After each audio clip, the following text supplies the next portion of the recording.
No Joo. niin, katsotaan nyt sitten paremmalla onnella. Että... Onko siellä kaikki kuulolla myös YouTubessa ja YMS, koska meillä oli tossa vähän häikkää ja me saatiin niinku live pyörimään ainoastaan Twitchiin ja sieltä tuli kommentti, että missä teidän tube on tällä hetkellä. Ja... Joo.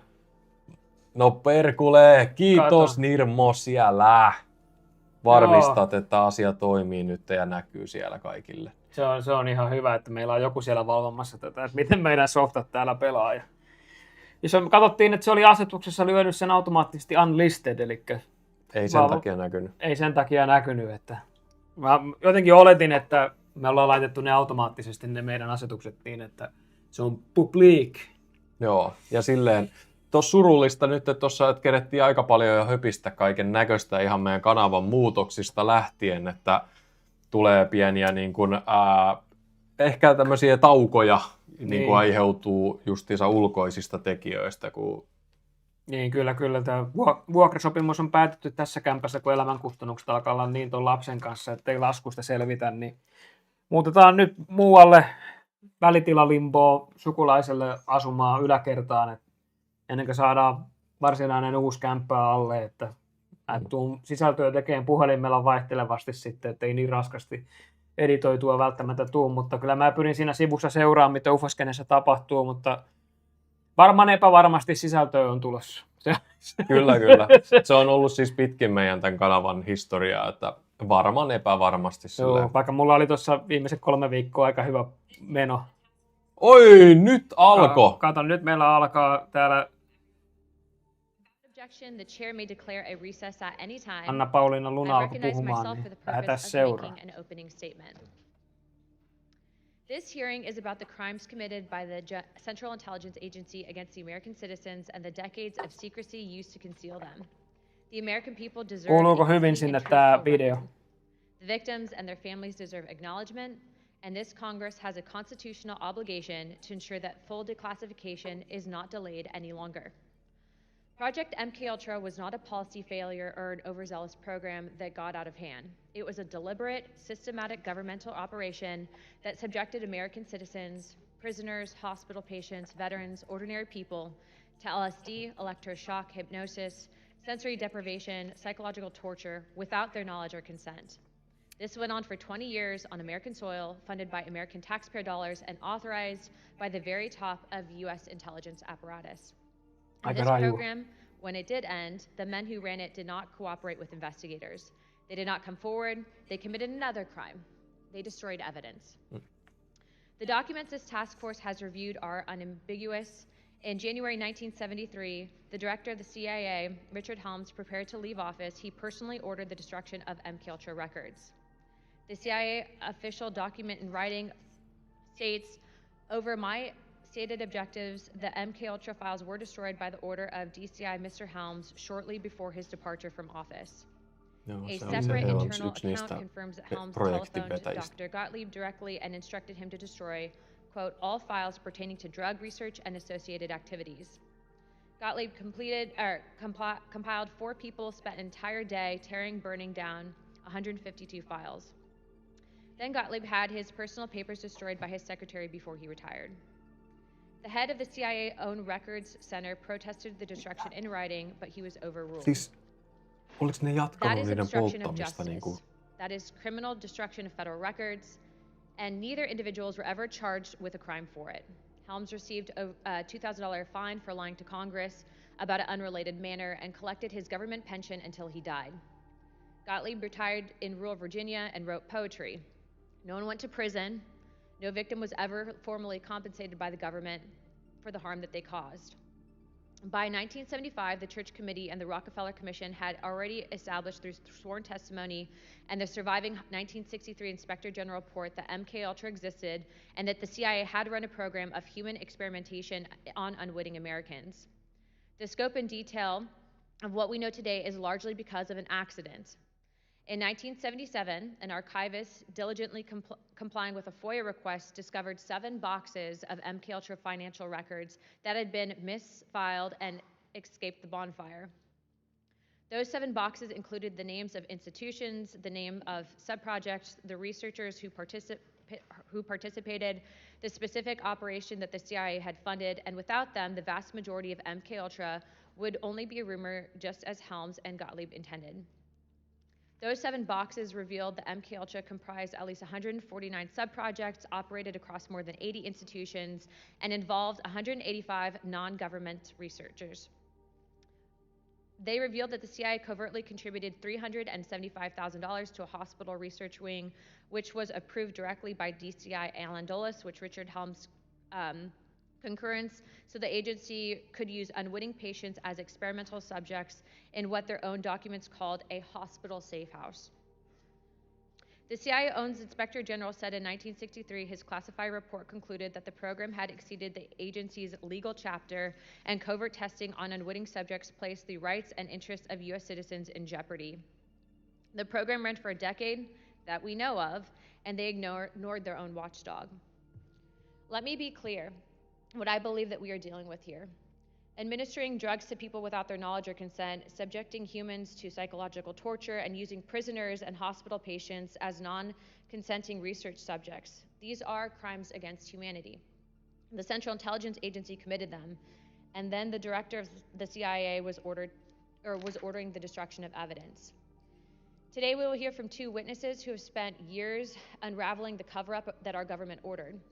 Stephen Kinzer documented the life and crimes of Sidney Gottlieb in his book, Prisoner of Chief, and Tom O'Neill spent over 20 years investigating what the CIA buried and what they obscured that, in my mind, constitute some of the worst notorious crimes against humanity in the 20th century. Their persistence in the research in this hearing is possible simply because they are patriots. The American people deserve the complete record. The victims and their families deserve acknowledgement, accountability, and justice. And this Congress has a constitutional obligation to make sure that the CIA never does this again. Morjesta päivää. Me pyritään pysymään mahdollisimman paljon hiljaa, että te pystytte kuuntelemaan ja seuraamaan. To Representative Burleson, but before I do pass it, I did want to just note a few weeks ago we did receive reports. There was some back and forth regarding the CIA and ODNI pertaining to new MK Ultra boxes that were discovered. Myself and Representative Burleson did go down to Langley. We did meet with the CIA, and the CIA is currently in the process of declassifying newly found documentation, although the documents, and I feel comfortable enough to share it here, pertain specifically to a forgery program that was being housed under MK Ultra. So as soon as those files are released, we will be putting out notification with your help to also comb through some of the newly released documents, but I did want to give you a quick update. Without further ado, I would like to now recognize Representative Eric Burleson for his questions. Go ahead. Without objection, Representative Perry and Representative Higgins from Pennsylvania and Louisiana is waived on to the committee for the purpose of questioning the witnesses at today's subcommittee hearing. I need the opening statement. Yeah. And I'd like to now recognize Dr. Kinzer and the witnesses for the opening statements. I have to swear them in. Katselin, että siellä oli Joe Neal paikalla ja se on tutkinut valtavasti tätä aihetta, niin nyt on hyvää shittiä. Stephen Kinzer is a historian, journalist, and author of Poisoner-in-Chief, Sidney Gottlieb, and the CIA's Search for Mind Control. Tom O'Neill is an investigative journalist who authored Chaos, Charles Manson, the CIA, and the Secret History of the 60s. And Elizabeth Genexi, did I say that right, ma'am? Genexi is an independent consultant and former senior program officer at the National Institute of Health. We look forward to hearing what you have to say today on this important Kiitos paljon. subject. Pursuant to Committee Rules 9G, the witnesses will please stand and raise their right hand.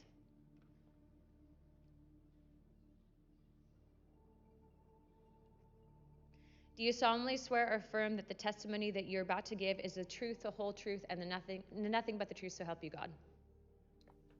Let the record show Tämä muodollisuus on kyllä semmoinen, että ihan sama vaikka vannotaan Jumalan nimeen ja totuuden nimeen, niin valehdellaan silti silmät päästä. Niin, ei joudu tavallaan vastuuseen. And it will appear in full in the hearing record. Please limit your oral statements to 5 minutes. However, if it does go over, we will not be gaveling you out. As a reminder, please press the button on the microphone in front of you so that it is illuminated and members can hear you. When you begin to speak, the light in front of you again will turn green. After 4 minutes, the light will turn yellow, and when the red light comes on, that means that your 5 minutes has expired, and we will ask you to please wrap it up. I would now like to recognize Stephen Kinzer for his opening statement. Thank you very much, Madam Chairman. Let me begin by expressing my gratitude to this task force for confronting the enormous issue of overclassification of government documents and the culture of secrecy that enables it. I'm especially gratified by your interest in MK Ultra, the project the CIA carried out through the 1950s in an attempt to find the secret of mind control. MK Ultra was one of the most secret government programs in American history. The chemist who directed it, Sidney Gottlieb, lived in total anonymity. My book, Poisoner in Chief, may be the most complete account of MK Ultra that exists in public, but I'm painfully aware that I have discovered only a small portion of what MK Ultra was and what Sidney Gottlieb did. In 1951, the CIA hired Gottlieb and directed him to launch what became MK Ultra. Gottlieb believed that in order to find a way to implant a new mind into someone's brain, you first had to find a way to destroy the mind that was in there already. In its search for ways to destroy a human mind and body, MK Ultra conducted the most extreme experiments on human beings that have ever been carried out by a US government agency. By any standard, they qualify as medical torture. These experiments took place in prisons, clinics, and safe houses in the United States, in Europe, in Asia, and even in Latin America.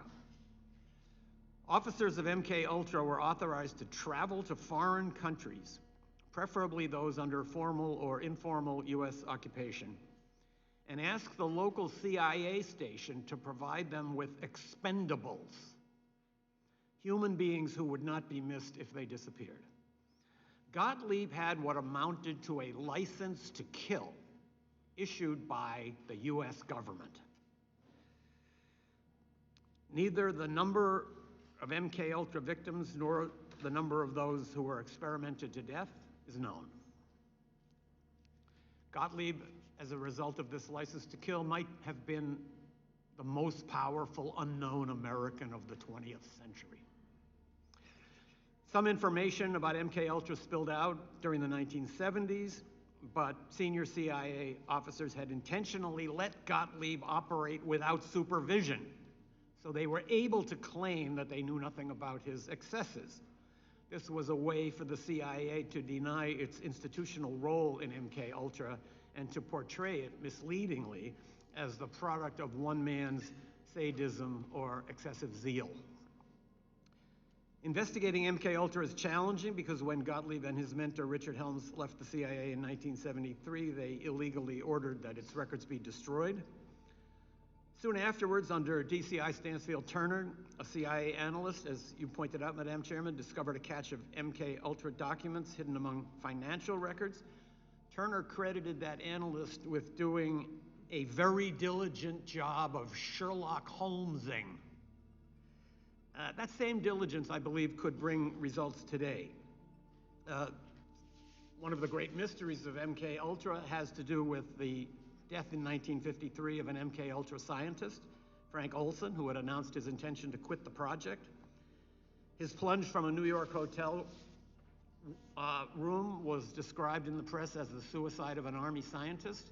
He was not an Army scientist. He worked for the CIA, and evidence suggests that his death may not have been a suicide. So there could be hidden documents that could illuminate this case.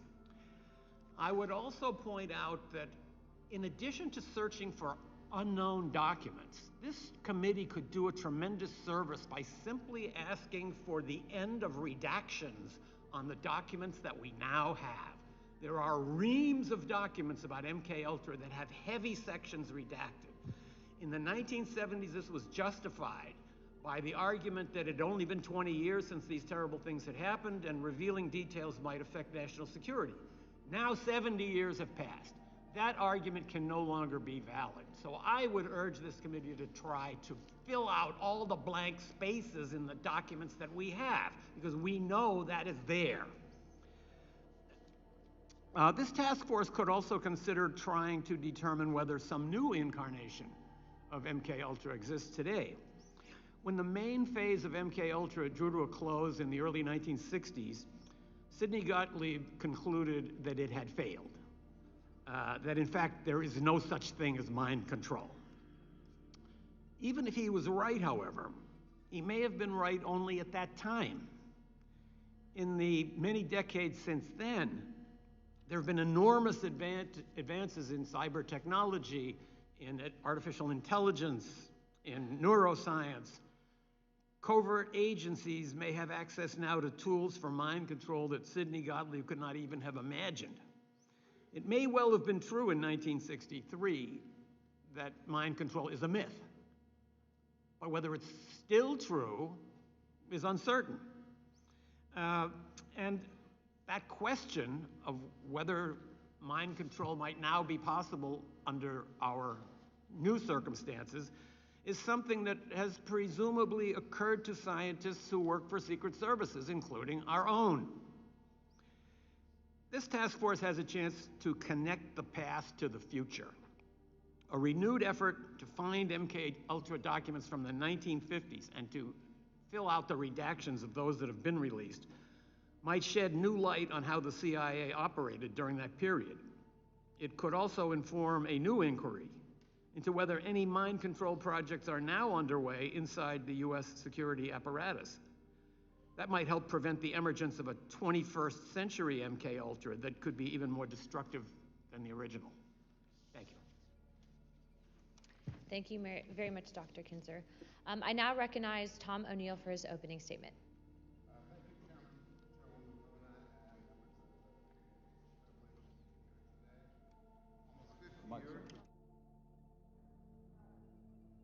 Oh, sorry, should I start over? Thank you, Chairwoman Luna and members of the committee. It's a privilege to be here today.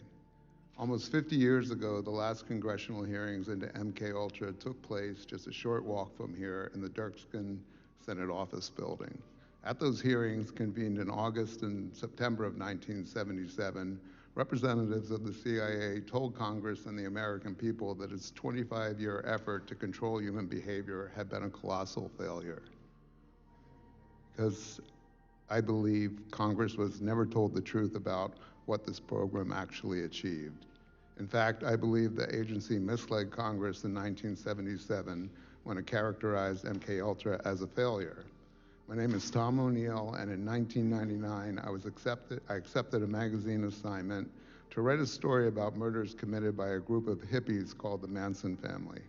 For those unfamiliar with this horrific episode of American history, in the summer of 1969, 4 young people acting on the orders of a cult leader named Charles Manson went to the home of movie director Roman Polanski and murdered everyone they found there, including his 8.5-month pregnant wife, the actress Sharon Tate. The victims were complete strangers to their killers. The following night, Manson's followers murdered another couple in the same grisly fashion. At the time I accepted the assignment, I'd never heard of MK Ultra, and I wouldn't for another 2 years after I'd missed countless deadlines, lost the assignment, and fallen down a nightmarish rabbit hole trying to answer the question I couldn't quite shake. How had Manson, a barely literate ex-con, acquired the ability to persuade ordinary young people to murder complete strangers simply because he had told them to? The pursuit of the answer to that question led me to Dr. Louis Julian West, known to his friends as Jolly. West was one of the most influential psychiatrists in America. During his career, he crossed paths with some of the most controversial events of the 20th century, including the Patty Hearst kidnapping case and the aftermath of the John F. Kennedy assassination investigation. In 1977, West was one of 7 academic researchers named in a front-page New York Times story alleging that the CIA had used American universities, hospitals, and prisons as secret laboratories for experiments involving LSD and other drugs on unwitting human subjects. West vigorously denied the allegations. He acknowledged that the agency had approached him, but insisted he had refused because he said LSD was too dangerous and unpredictable to be used on humans. He added that he limited all of his research with LSD to animals. The revelations in the Times led directly to the congressional hearings held later that year. West's denials, however, were effective. He was never investigated, and his name never came up at the hearings. I'll spare you the long and tedious story of how my Manson reporting led me to West, except to say that I eventually learned that in 1967, when Manson transformed into the cult leader we are familiar with today, he and his followers were receiving free medical care at a clinic in San Francisco, where West had established a base of operations for a research project he was conducting nearby. After becoming intrigued by the allegations against West, I learned that UCLA, his last academic home, had inherited his paper following his death in 1999. Nearly 2 months and more than 200 boxes later, I found the proverbial needle in a haystack, correspondence between West and Dr. Sidney Gottlieb, the architect of MK Ultra. The letters begin in 1953, just 2 months after CIA Director Allen Dulles authorized the program, and while West was stationed at the Lackland Air Force Base in San Antonio, Texas, where he was chief psychiatrist at the base hospital. In his first letter to Gottlieb, West proposed conducting experiments on unwitting human subjects, including military personnel, prisoners, and psychiatric patients at the base hospital. He then outlined the experiments themselves in 6 more pages that could have been written by Joseph Mengele. Using LSD in combination with hypnosis, West proposed inducing confusion, amnesia, and specific mental disorders in people who would remember nothing of their interaction with him afterward. He sought to develop techniques to extract true information and implant false information in unwilling subjects, and to alter the attitudes and beliefs of, quote, previously loyal individuals. In other words, to completely switch their allegiance from one group or leader to another. But it was another sentence at the end of that letter that stopped me cold. These experiments, he wrote, must eventually be put to test in practical trials in the field. Gottlieb's response could hardly have been more enthusiastic. My good friend, he wrote, I had been wondering whether your apparent rapid and comprehensive grasp of our problems could possibly be real. You have indeed developed an admirably accurate picture of exactly what we are after. West replied that there was no more vital undertaking conceivable in these times. There was another document in West's papers that had even more significant implications. It was a 14-page report that West wrote in 1956, just 3 years after he contracted with the CIA. In the report, West described administering LSD and other drugs in conjunction with hypnosis on unwitting human subjects, and then he made a remarkable claim. He announced that he had learned how to replace true memories with false memories in people without their knowledge. In other words, he clarified, it has been found to be feasible to take the memory of a definite event in the life of an individual and, through hypnotic suggestion, bring about the subsequent conscious recall to the effect that this event never actually took place, but that a different fictional event actually did occur. If West's report was accurate, this was not the failure agency officials described in 1977, quite the opposite. It was, in fact, the central ambition of the MK Ultra operation, the means of gaining the ability to seize the control of a person's perceptions, memories, and ultimately their behavior.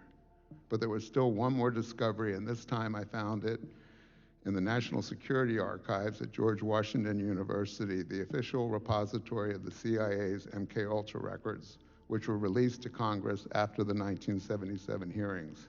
In those holdings was a different versions of West's 1956 report. The original paper had been replaced by a 4-page summary that did not exist in West's files and appears to have been written by someone else. His claims about replacing memories were gone. In their place was a theoretical discussion of LSD in dissociative states. The version supplied to Congress concluded that the effects of LSD and similar drugs on dissociative states had, and I'm quoting, never been studied. Never been studied. In the original report, West discusses observations from his own experiments, including detailed descriptions of using LSD to, as he wrote, speed the induction of the hypnotic state and deepen the trance in subjects. Those passages have been removed in the report turned over to Congress. The discrepancy could not have been more stark. Nearly 50 years ago, another congressional committee believed it had been given the truth about MK Ultra. It had not. In conclusion, I respectfully submit that these records, some newly available and others that remained outside the government's disclosure for decades, warrant a thorough re-examination of what the program accomplished, what Congress was told, and what may still remain hidden. I'm happy to provide the documents I've referenced today, and I've provided many additional details in my written testimony. Thank you, Mr. O'Neill. I now recognize Elizabeth Genexi for her opening statement. Oli aika hienoa tavaraa Chairman kyllä. Luna and distinguished members of the committee, thank you for the opportunity to testify today. I'm a health research scientist with a master's and doctoral degrees in psychology from the George Washington University. I spent 22 years from 2003 to 2025 as a scientific program official at the National Institutes of Health, managing more than $132 million in health research grants and co-authoring 18 federal funding programs. I left the NIH in April of 2025.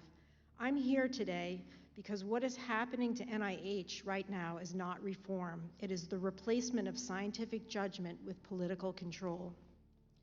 For 80 years, U.S. federal investment in biomedical research produced outcomes that no private market would have funded.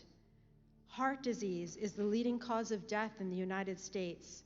NIH-funded research on blood pressure, cholesterol, and smoking drove a 56% decline in heart disease between 1950 and 1996. Cancer has been transformed. Treatments for breast, lung, prostate, and childhood cancers, along with immunotherapies that converted previously fatal diagnoses into manageable conditions, traced directly to NIH-funded research. HIV/AIDS were a death sentence in 1981. No pharmaceutical company saw a profitable market for treatments. NIH ran the trials that no one else would run. The result was antiretroviral therapy and pre-exposure prophylaxis. Global AIDS deaths have fallen 54% since 2010. Rare diseases that affect 30 million Americans get studied at the NIH because no market will fund that research. Every dollar that's appropriated to the National Institutes of Health generates $2.46 in economic output. NIH-supported work contributed to 354 of the 356 new drugs that the FDA approved between 2010 and 2019. Cutting the funding source of that pipeline does not slow it, it ends it. The proposed OMB federal financial assistance rule would give political appointees authority to terminate funded grants at any time without cause, including ongoing clinical trials with enrolled patients. This is not a hypothetical. NIH has already terminated or frozen thousands of grants, including hundreds of ongoing clinical trials since January 2025, concentrated in infectious disease, vaccine, and health disparities research. This proposed rule will make that authority permanent. The NIH director has eliminated the merit score thresholds that once protected peer review, and political appointees are right now overriding peer review outcomes to screen grants for alignment with administrative priorities. The proposed OMB rule will also severely restrict international research. We're managing an H5N1 bird flu outbreak that has more than 70 documented human cases. We recently concluded a hantavirus response that required CDC scientists working alongside Argentine counterparts. The current Ebola outbreak in the Democratic Republic of Congo is now the third largest on record and is outpacing containment efforts. This rule will curtail exactly that kind of cooperation that we need. NIH lost 1,112 PhD trained workers from 2025 to early 26. More than half of the NIH institutes right now are operating without permanent scientific leadership. The majority of its advisory councils required by statute to provide independent oversight have lost more than half of their members. The fundamental choice before this Congress is between a system where scientists make scientific judgments through accountable processes and one where political appointees make those calls instead. That choice will determine whether the next breakthroughs in cancer, Alzheimer's, antibiotic resistance, and pandemic defense will happen here, somewhere else, or perhaps not at all. I urge this committee to support a joint resolution of disapproval to block the proposed OMB financial assistance rule. That authority to replace peer review with political approval has not been granted by Congress and Dr. should not Janeski, your be. time's expired. I'll be now going to myself. Thank you for 5 very minutes of much. Questioning. Thank you, ma'am. My first question is for Mr. O'Neill. MK Naomi, the joint CIA-Army program that ran parallel with MK Ultra at Fort Detrick, appears to have been run with deliberate minimal documentation. Army records on Special Operations Division have apparently been destroyed. In your investigation, what did you learn about MK Naomi, and do you believe its activities were even more serious than what we know about MK Ultra?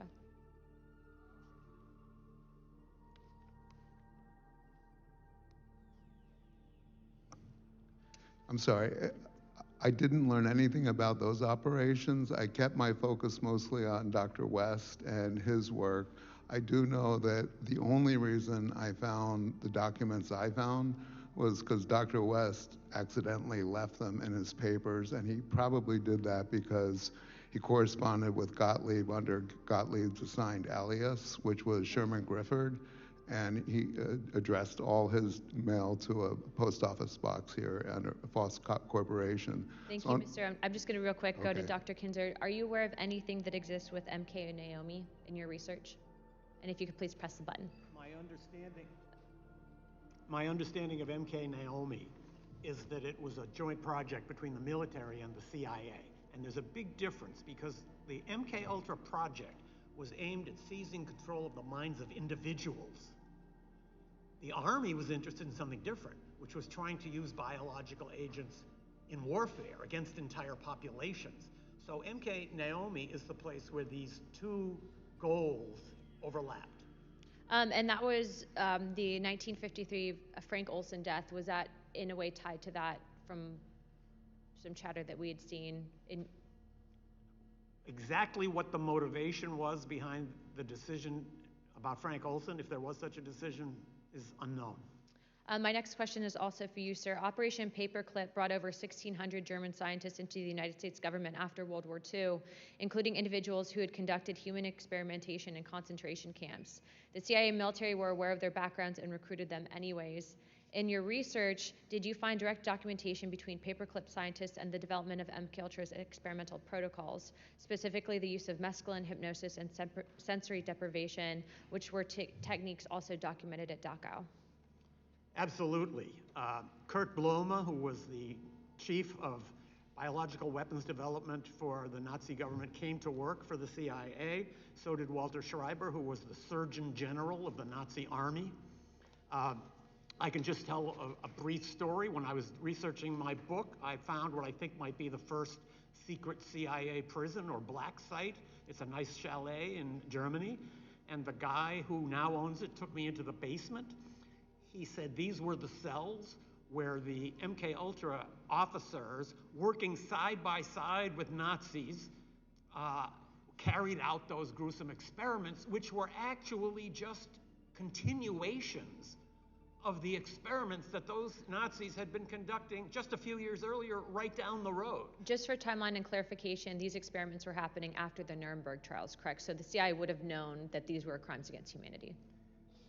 I looked for an episode in which the Nuremberg doctrines were posted on the wall in some MK Ultra or CIA office, and I was never able to find any indication that those Nuremberg principles ever were even consulted, much less obeyed. Thank you. My next question would be for either witness to comment, Dr. Kinzer or Mr. O'Neill. Both witnesses have written about the psychiatrist Louis Jolly West. Sidney Gottlieb, who ran MK Ultra program for the CIA, hired West as a contractor to conduct research for Subproject 43, combining hypnotism, drugs, and sensory deprivation to create dissociative states, in which, to quote Mr. Kinzer in his book Poisoner in Chief, the human mind could be pulled away from its moorings. Following the assassination of President John F. Kennedy, West psychiatrically examined Jack Ruby, then in prison for murdering the president accused of the assassination, Lee Harvey Oswald, the assassin accused of murdering President Kennedy, Lee Harvey Oswald. A report emerged from West's examination said that Ruby had suffered an acute psychotic break. Can you explain why Dr. West in particular was chosen to conduct an examination of Jack Ruby alone in his jail cell with no other psychologist present? Be happy to. West inserted himself into the case. When Ruby was, the day of the shooting, the day after the shooting, West approached the judge in the preliminary hearings and asked to be assigned to the case. He was refused by the judge. After Ruby was convicted at his first trial, an associate of West, Dr. Hubert Winston Smith, who was a psychiatrist and an attorney, took over Ruby's defense for his appeal, and he had already discussed appointing Ruby to the case, or excuse me, West to the case. And as you said, West examined Ruby alone at the jail cell and emerged to announce that in the preceding 48 hours he had an acute psychotic break from which he would never recover. He had been declared competent to stand trial the first time by a panel of, I think, 8 psychiatrists. This psychotic break lasted until his death in 1967. 2 months after West examined him, Ruby testified for the first time and only time to the Warren Commission, and it was the first time he ever publicly was supposed to say what his reasons were for shooting Oswald. The testimony had to be halted because he was babbling incoherently, and as Arlen Specter, who was a counsel to the commission, wrote in his memoirs, he pulled him aside and said that they were cutting off the arms and legs of children in Albuquerque and El Paso, and he said he was making no sense whatsoever. West, in his letters to Gottlieb from 1953, discussed experiments where he would induce specific mental disorders in people without their awareness. A year before the Kennedy assassination, he publicly spoke in Oklahoma City and talked about his LSD experiments inducing psychiatric breaks and psychosis in people with the use of LSD, which of course later contradicted what he told the New York Times when he said he never used LSD in animal experimentation. What an interesting connection. I'm out of time, but I'll be now recognizing Mr. Burleson from Missouri for 5 minutes. Thank you, Madam Chair. Thank you for your diligent work on this, and hopefully we will hear back from the CIA on those boxes of documents that have so many questions about. Dr. Kinzer and Mr. O'Neill, the CIA created MK Ultra in 1953, supposedly out of fear that the Soviet Union and China had developed mind control capabilities. Let me go back a little bit further. So one of my questions has to do with the event that happened in 1951 in August in France. There was a bakery that, I guess the people that lived in that community, over 250, some say 300 people were poisoned from the bread. It was determined that that was LSD that was causing all of these people to hallucinate. Some people died. Is there any connection, Dr. Kinzer, to that event? And was that something that either inspired the MK Ultra program or the MK Naomi program, or is that something that we were involved in even that early on? I would turn that question back to you. I don't think anybody really knows the full story of what happened at that time in that town in France. That the United States could have been involved, that this could have been part of what was then called Operation Artichoke, the predecessor for MK Ultra, seems to me not beyond the realm of possibility. There's a lot of overlap between the ergot enzyme that is the basis of LSD and certain rye and wheat funguses that can be used in breads. Was that something intentional? Was it something the Americans were involved in?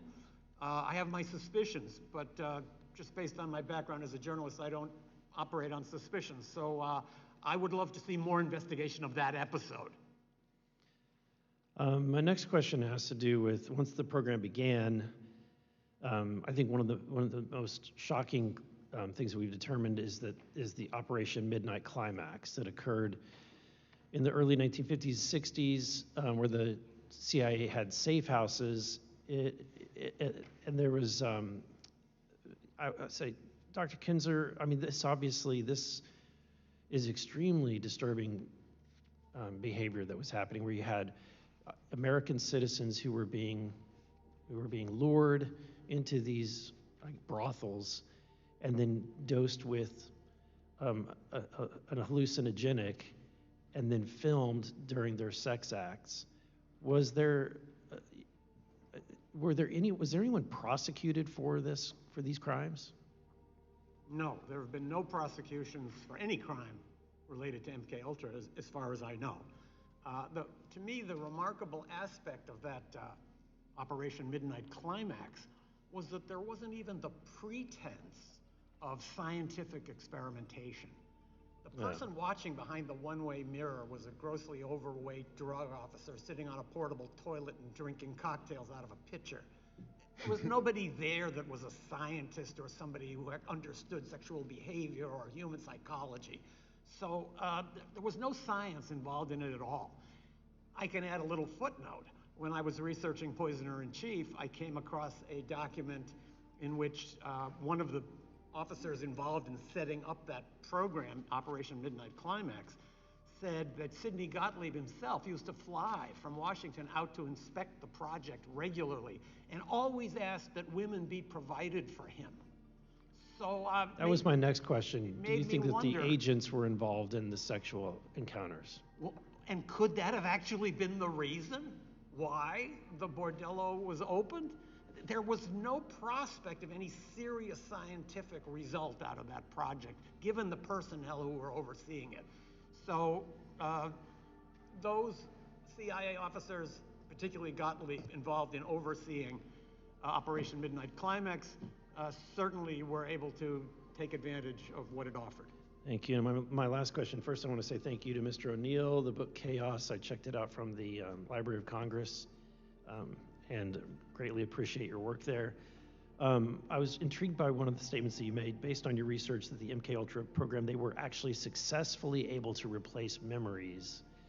And because of that, I'm wondering if, and Dr. Kinzer, you can chime in if you have any knowledge of this, did the program continue, and do you think that the program in some aspect is still continuing today? You're asking if the program continued after 1973 when That's it was halted, supposedly.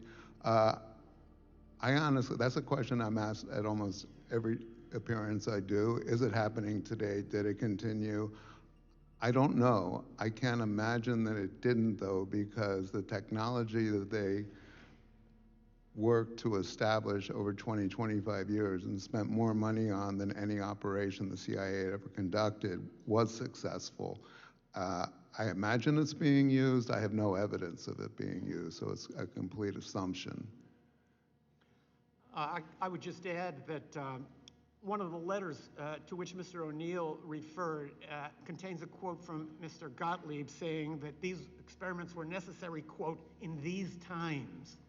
I think it's important to put yourself back in that mindset where the United States felt that it was under such overwhelming threat that the loss of a few lives or a few hundred lives was a small price to pay. Commitment to a great cause is one of the most fundamental justifications for committing immoral acts.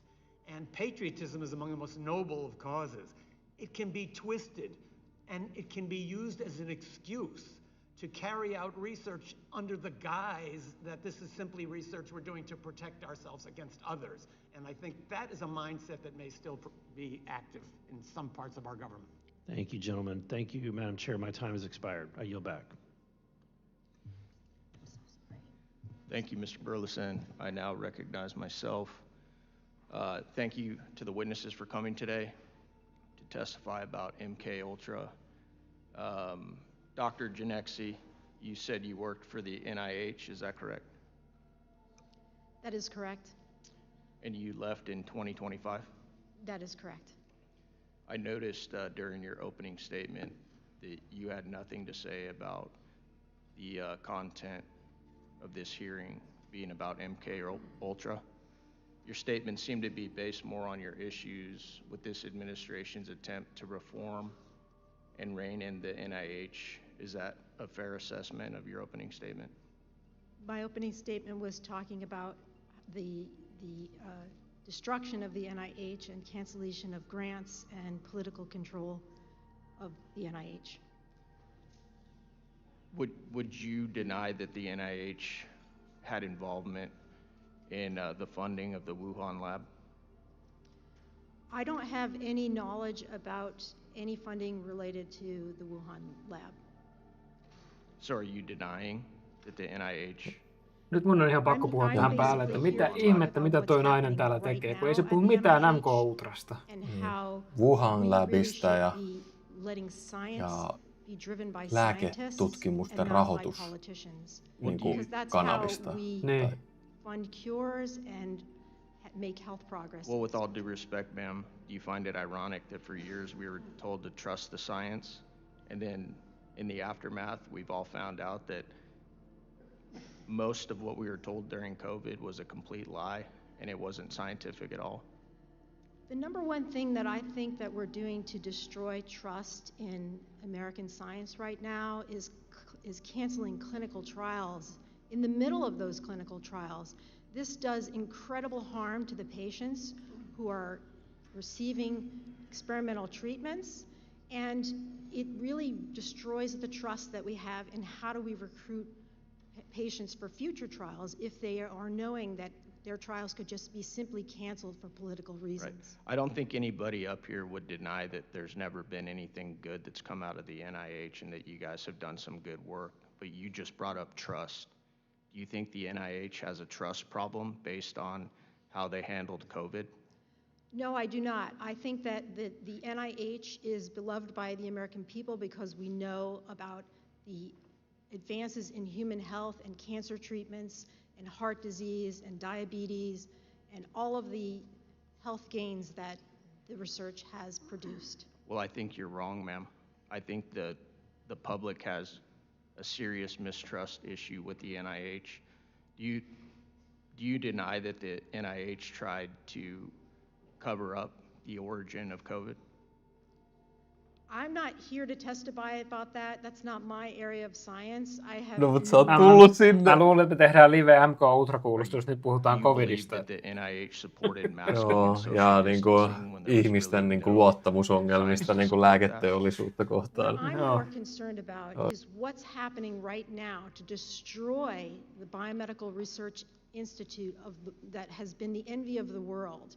And right now, we're ceding our leadership in biomedical research to China. That's what's happening right now. What about covering up harmful side effects of vaccines and the role that the NIH has played in that? What do you have to say about that, ma'am? The U.S. history of human subject protection has evolved greatly. Numerous research improprieties from the 50s to the 70s in the United States, including the Tuskegee syphilis study, forced Congress to establish formally federally I'm not asking you about mandated that. rules. You know what I'm asking you about? I'm asking you about how NIH handled COVID. Obviously, this is supposed to be a hearing about MK Ultra, but when you gave your opening statement, and I don't even know why you were called to this hearing because you didn't offer anything about MK Ultra. But since you are here and you're going to defend NIH, I'm going to call you out on it.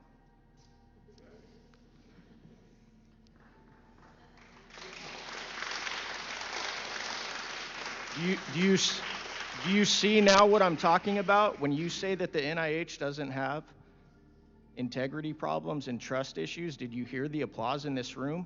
That should tell you right now that you're pretty tone deaf to what the public thinks about how the NIH handled COVID and the cover-up, not only the funding of it, but the cover-up involved in the aftermath. Can you acknowledge that?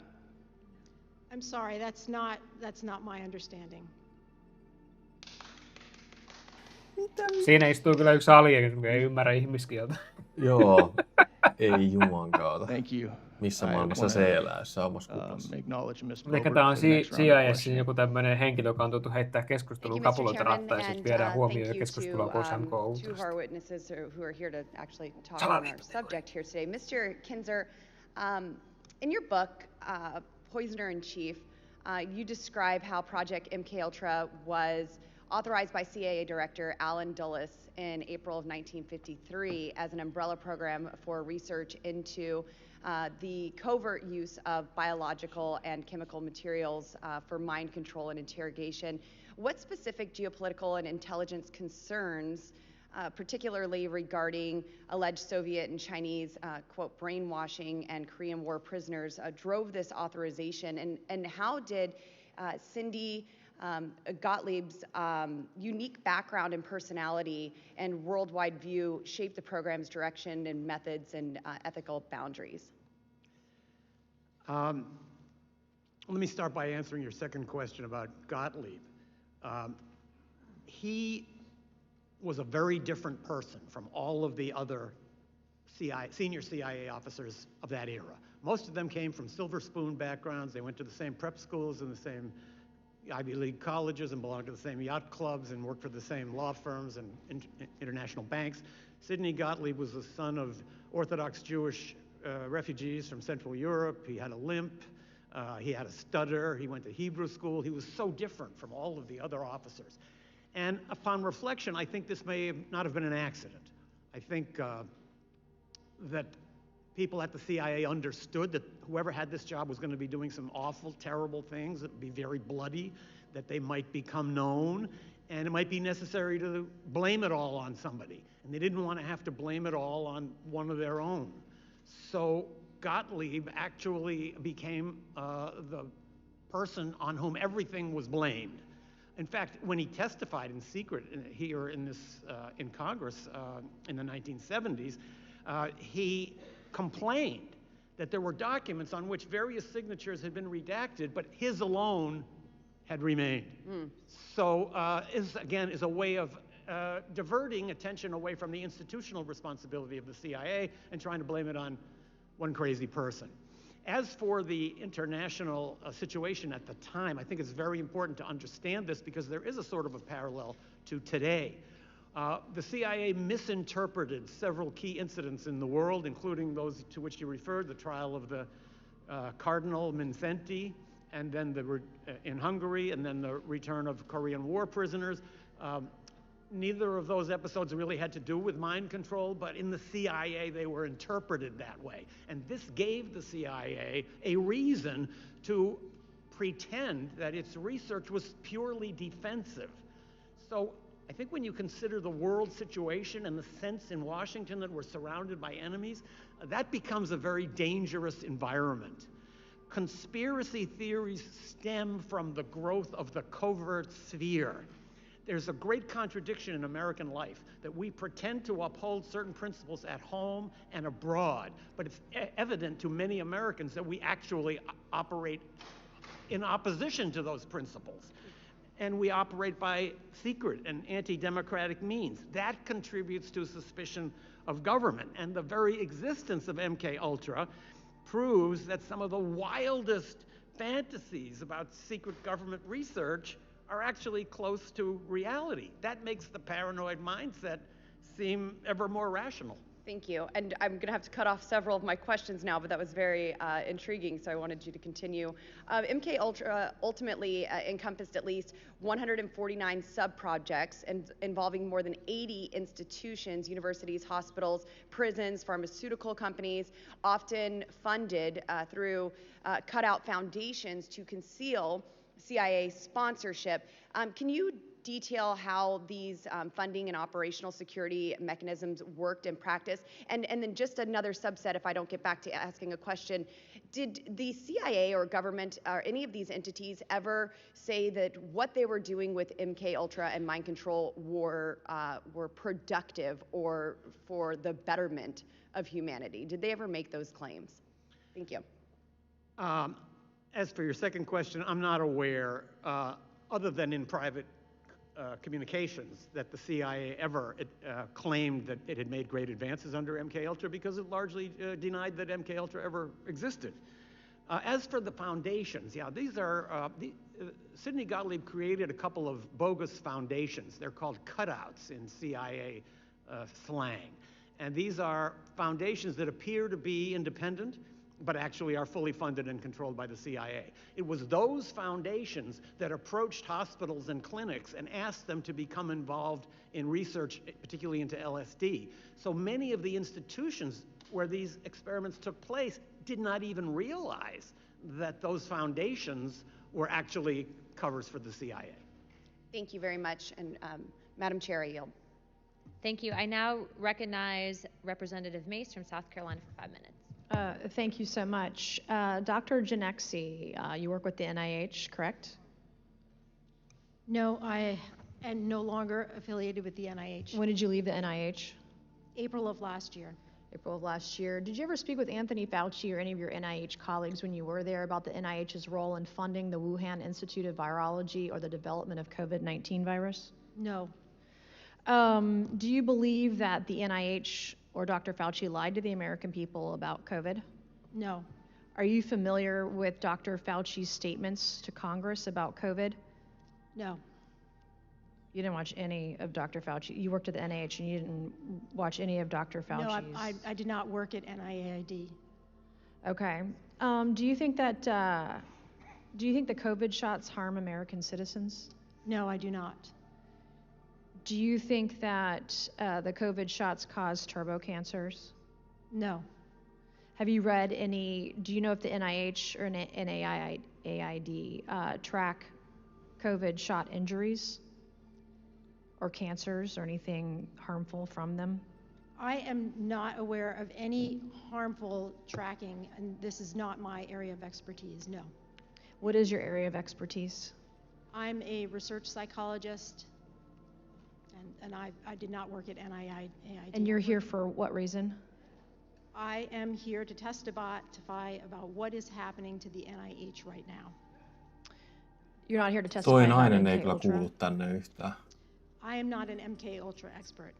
Why did the Dems send you here if you're not an MK Ultra expert? But I am an expert in human subjects protection, which is related, and in the conduct of human subjects research.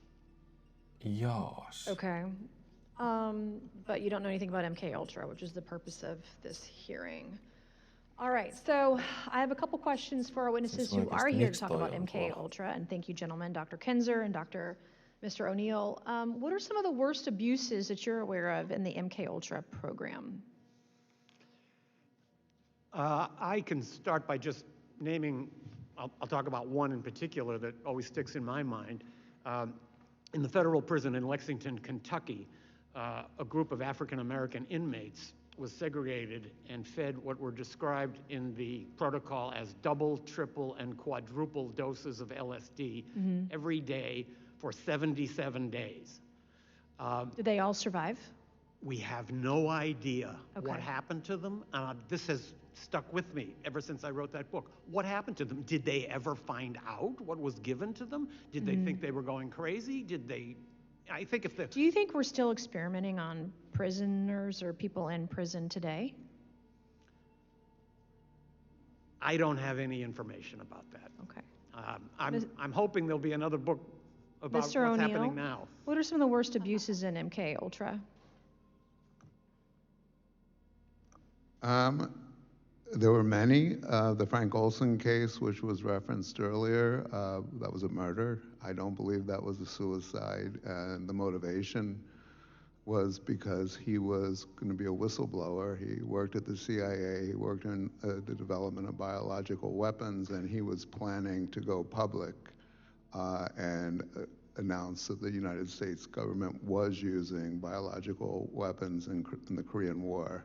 And also he was going to share what he knew about MK Ultra experiments, including lethal experiments. And there's a documented case. How many, gentlemen, how many people do you think died through the MK Ultra program or were murdered? No idea.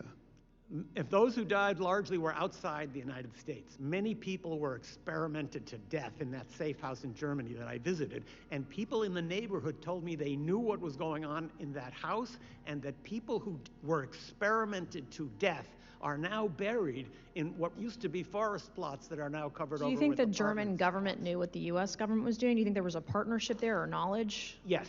There is a memo that was written by the German Secret Service to Konrad Adenauer, the Chancellor of Germany, telling him Americans are here capturing citizens, capturing people and conducting extreme experiments which are in violation of German law. And Adenauer decided to put that aside and not to investigate I have one more further. question because I have 15 seconds. Is this a massive cover-up by the U.S. government? It's certainly a cover-up of what happened in the past. Mr. O'Neill? Oh, absolutely, yes. Thank you, and I yield back. Thank you, Representative Mace. I now recognize Mr. Perry from Pennsylvania for 5 minutes. Thank you, Chair. Thanks to the witnesses for being here.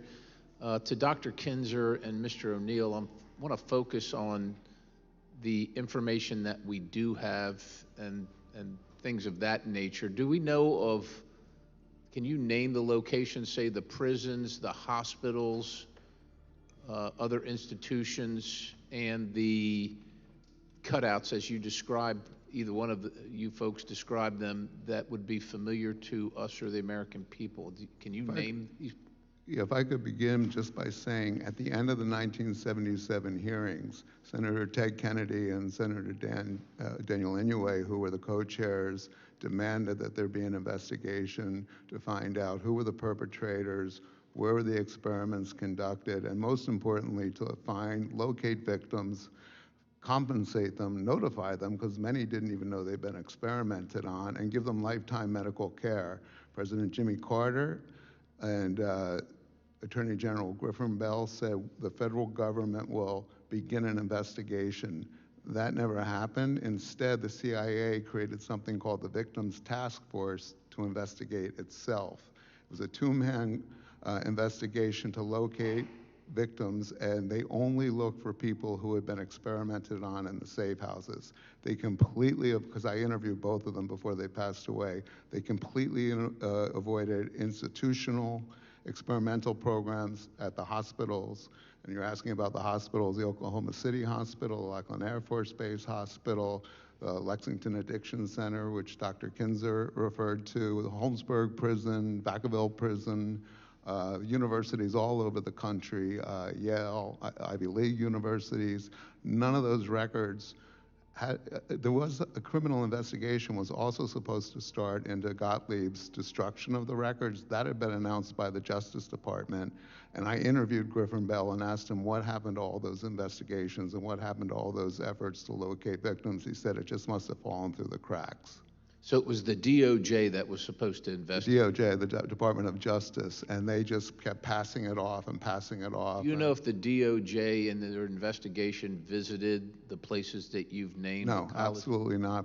Wait, hold on a second. They didn't, or you don't know? Oh, no. I asked the two men who did the investigation, and they said all we did was look into what happened at the safe houses in San Francisco and New York City in 1962. So is it possible that information and documentation remains at the prisons, the treatment centers, the universities where these things were conducted? Is that possible? Yeah, well, I found Dr. West's records at UCLA in his file.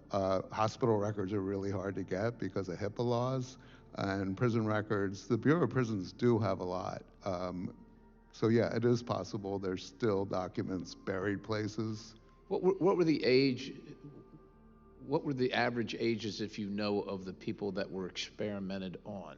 Were these children? Were these middle-aged? Were they Well, there were adolescent studies done in juvenile detention facilities and jails with kids who were 16, 17, 18 years old, and at institutional schools for wayward kids. The National Training School for Boys here in Washington, D.C. had them. So it ranged from, I think, adolescent, pre-adolescent, through any age. If you could describe, either one of you, the number of potential victims, if you could hazard a guess. Is this There were hundreds? 149 programs that we know of that were subcontracted outside of. 149 separate programs. So yeah, outside, and that's what we know of. Again, everything we know of is minuscule compared to what was really going on. So I mean, that could have been into the tens of thousands, and I believe that's another reason that nothing was pursued, because if those people were compensated, it could have bankrupted. Has there been any recent attempt to find, locate, identify victims of this? Not that I know of. I would just add that there's been considerable progress in this regard in Canada. There was MK Ultra research going on at a psychiatric hospital in Canada, and the Canadian government has made a real effort to try to find out who the victims were, and also to compensate them and to provide them with medical treatment. So if we're looking for an example of a place where it was done better, even though it was on a much smaller scale, Canada would be a place to look. So other than embarrassment to the federal government, maybe agencies involved, and particular individuals who are probably likely deceased at this point, what is the reason for the mass redaction of the information that we do have? Has any reasoning been given? Shame? I'm sorry? Shame? That's what I'm saying, other than embarrassment, but I think it stands to reason that probably the individuals involved in conducting and authorizing this activity are probably all deceased at this point. Is there any reason to believe otherwise? Niinkin nuoria uhreja. I make those arguments in my FOIA request, but it doesn't get me anywhere. I don't know about you, Dr. Kinzer. Niin kuin joissain kokeissa. All right, my time's expired. I'll give him. Thank you, Representative Perry. I'm now going to go to a second line of questions. So I'll be recognizing myself, followed by, I believe, Representative Bober and either of the representatives if they'd like to join in. I wanted to elaborate further, Dr. Kinzer, what you had stated about potentially there being bodies, the locations, Germany, because I'm going to reach out to the German government after this to get the ball rolling on that, if that is indeed the case. Can you just elaborate further on what you were hearing from people in that area, what they were saying, and then also to potential locations of bodies? First of all, the memo that Chancellor Adenauer received is on the record. You can find that memo warning that these operations are going on. I did speak to people who lived in that area, and they all understood. Some of them had cooperated with an investigation by a German magazine, Der Spiegel, that called that house the CIA torture center, and in that article it said there were deaths, but the number is not known. So it was a secret to us. But what we were doing in that house was really not even a secret to the people in the neighborhood. It reminds me of the bombing of Cambodia. It was a secret to us, but if you were living in Cambodia, you would have known about it. So I think there is fruitful ground for research looking into what happened in Germany and seeing what can be found out about these hugely destructive and devastating projects that were essentially systematic torture going on in this house and who knows how many others. Just to confirm too, when you found the initial transcript with the Chancellor or correspondence, was there a response from the U.S. government to the Germans? No. The U.S. government would possibly have advised Adenauer not to pursue it, but I don't think Adenauer would have even needed to be told that. He would see it, he would understand. His close partnership with the United States made it impossible for him to criticize anything the U.S. was doing. Don't forget, this was not so long after the end of the Second World War.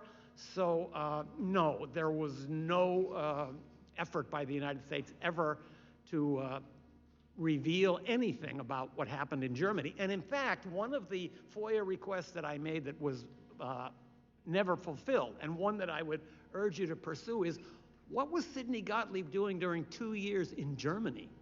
He went to Germany and went to live there as a case officer.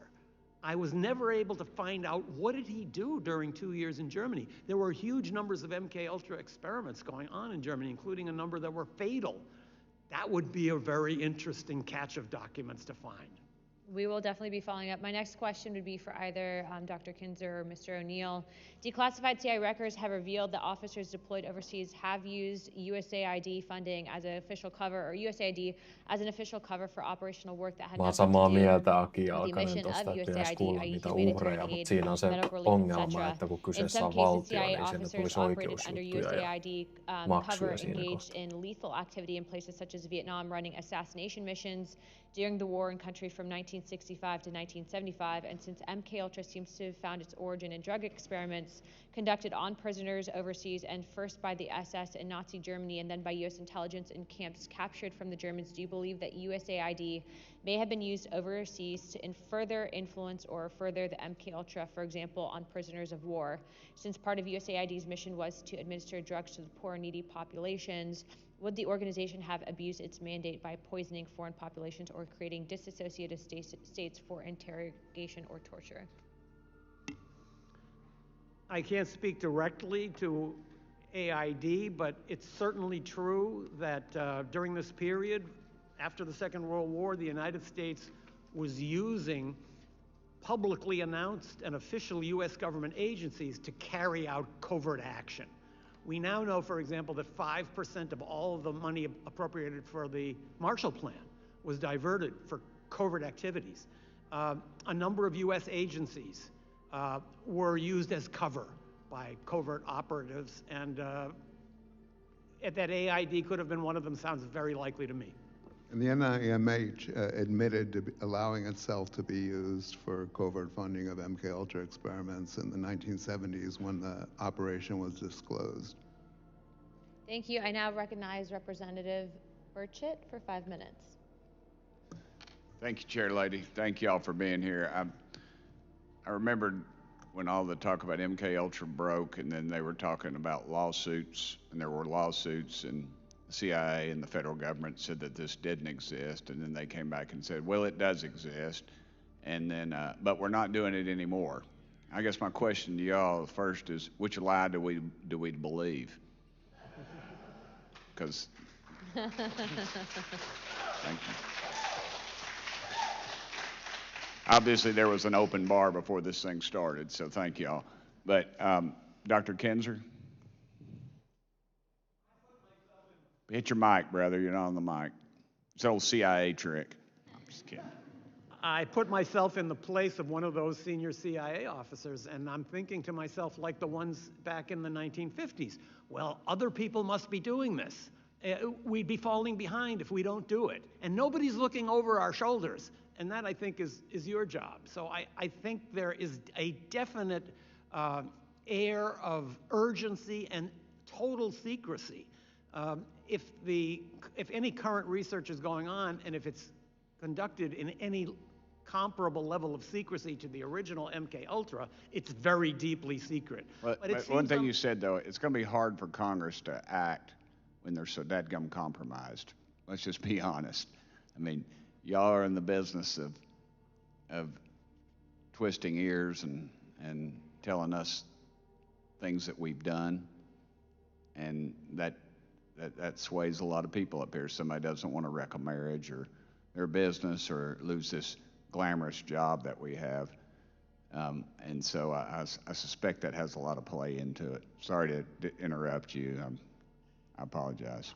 All I mean to say is that I think if there are such projects going on inside the U.S. government, there might be a sense that we can do this without any hostile supervision.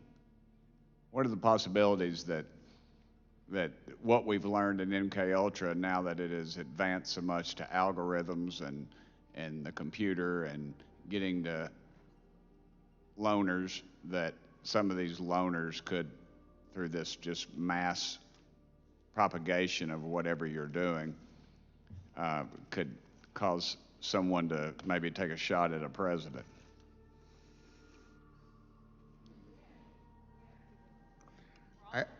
I know there's a lot of speculation out there about the Butler shooting, and I guess even the Charlie Kirk shooting. I just hate to speculate because I don't know. I have no firsthand knowledge whether those guys were programmed through radio waves or through their computer activity. So I would never hazard a guess, except to say what I've already said, that they developed means that we've never been told about many, many years ago, and I imagine they've evolved to be much more effective now. So Let me anything's interrupt you one possible. more time, and I apologize again. But don't you think that they could cast this broad net through these algorithms and other things, and maybe they don't know the exact person it's going to affect, but they know what type of person it's going to affect, and they know it's going to happen, and that way they can't predict when it's going to happen, but they think it will happen, and then that way they can sort of wash their hands of this whole thing and say, well, we didn't have anything to do with it, but in effect they really did, because they put this out there and they continue to put it out there. To what other method you're talking about? Go ahead, guys. I'm sorry. Ma'am, if you want to jump in. She's within IH. Okay. Doctor, go ahead. It sounds to me like you're describing something like the Martin Luther King assassination. The FBI didn't carry it out, but it created such a climate just denouncing King as the most dangerous man in America and putting out all this material about how he was helping communists that they must have thought it's going to filter down. Somebody will take action, and then we can say we didn't have anything to do with it. And James Earl Ray was a third-rate thief. He made an incredible shot, 1 foot on a commode, 1 foot in a bathtub, leaning out of a window, basically. And the next day, or that afternoon, all the shrubbery was cut in front of the flop house he was staying in. There's a lot on that one that will never be discussed. I have some friends that were there, so I guess I'm on pretty close to firsthand knowledge. But yeah, I'm sorry. I'm probably going to get audited when I walk out of the room. I know it. So thank you. Chair Lady, I yield back my 4 seconds. Thank you, Rep. Burchett. I would like to now recognize Representative Boebert for 5 minutes. Thank you, and I would love to let you gentlemen just talk some here, but when we're bringing up operations like Naomi and MK Ultra, there's Operation Mockingbird that was going on at the same time as MK Ultra, and it really ties into what Congressman Burchett was talking about with radio waves, where we have these like a Venn diagram of individual people and the military casting a broader net. So you have the radio waves, computer activity, the Operation Mockingbird, the programming that is taking place. So what do you see in relation to what was happening then and what we are seeing now that could be types of the same kind of programs and even using direct energy weapons or the like?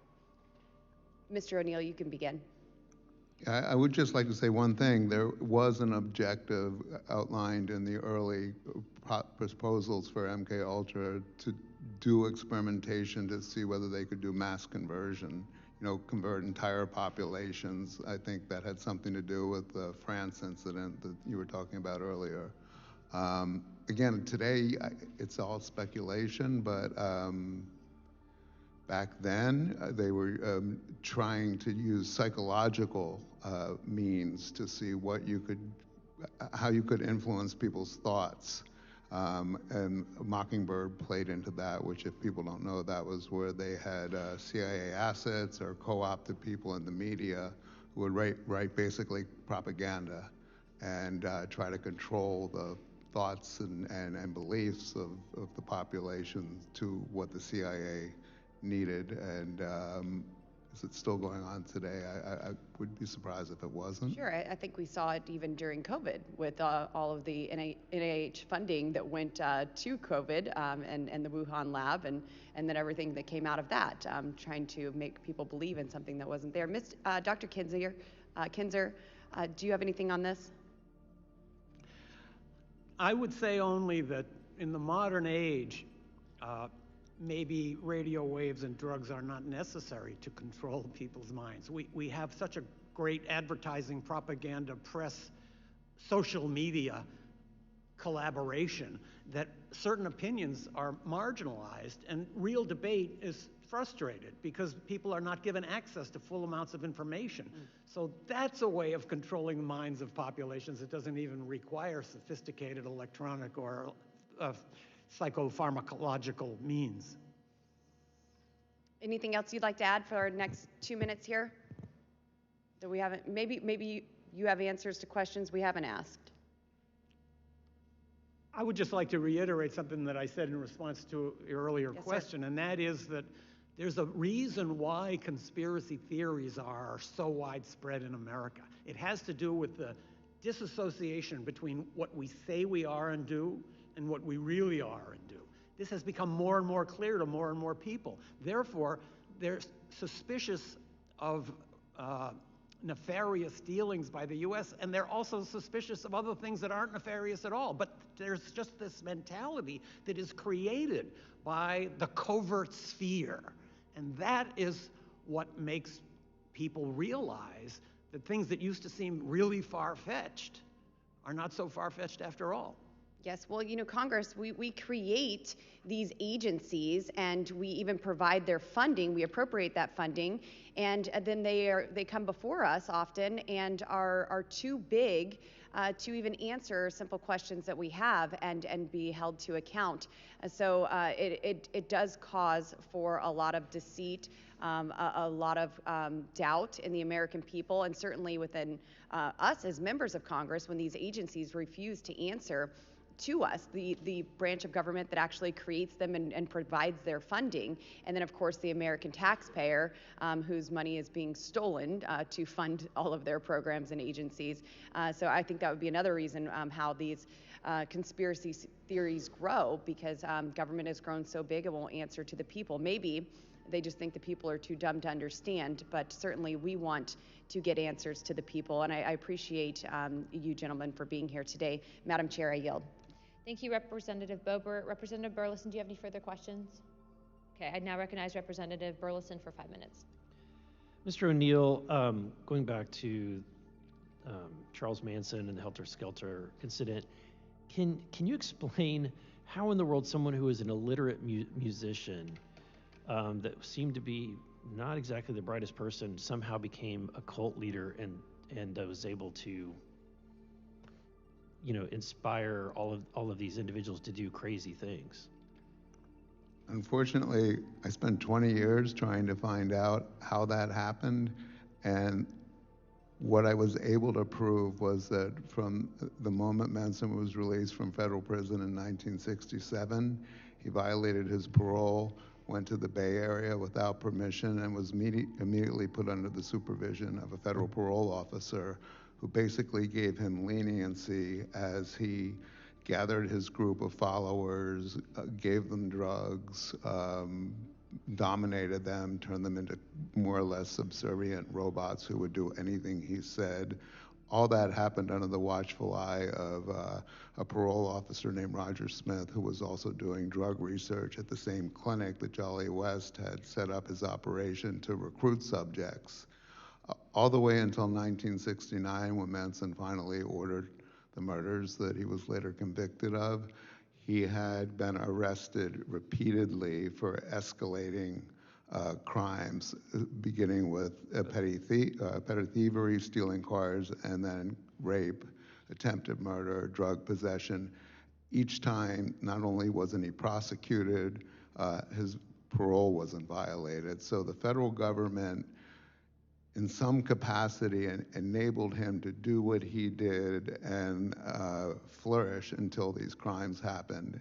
And in my book, I make a case, and it's a theoretical case, that it was part of an operation called Chaos, also with the CIA, that we haven't talked about today because it really doesn't have anything to do with drug research, but it was created to neutralize what the government believed was a revolution that was happening in America in the 60s, beginning with the anti-war movement and then the black militancy movement and the Panthers. So it's kind of a big stew of a cauldron of possibilities that Manson emerged from all that when I don't think he should have. It's fascinating that you have an individual, Jolly West, who was working with this parole officer. You think the parole officer was making the connection so that the drugs were then flowing through? Well, the parole officer was at the same time he was supervising Manson's parole, running a research project called the Amphetamine Research Project out of that clinic, and that was studying amphetamines and violence and drugs and group behavior and gangs in the Bay Area. Again, I hate to speculate. I know it sounds like a cop-out, but when you see the tentacles that cross paths with Manson when he got to Los Angeles as well, I believe that he was he was manipulated and at the very least given freedom to do what he did while he was being observed. And then the same individual, Jolly West, ends up in Oklahoma, correct? So that's where he was operating out of Oklahoma during this time with Mr. When he Manson? contracted with the CIA, he was at Lackland Air Force Base. He was the chief psychiatrist at the hospital, so he began his experiments there. A year after the letter that I quoted in my statement where he was describing what he wanted to do, a year later on July 3rd, 1954, a 3-year-old girl was abducted and found later in a gravel pit, murdered, and next to a car that had been abandoned. And the search party that found the little girl's body was approached by a man who was an airman at the base, and he asked them where he was and how he had gotten there.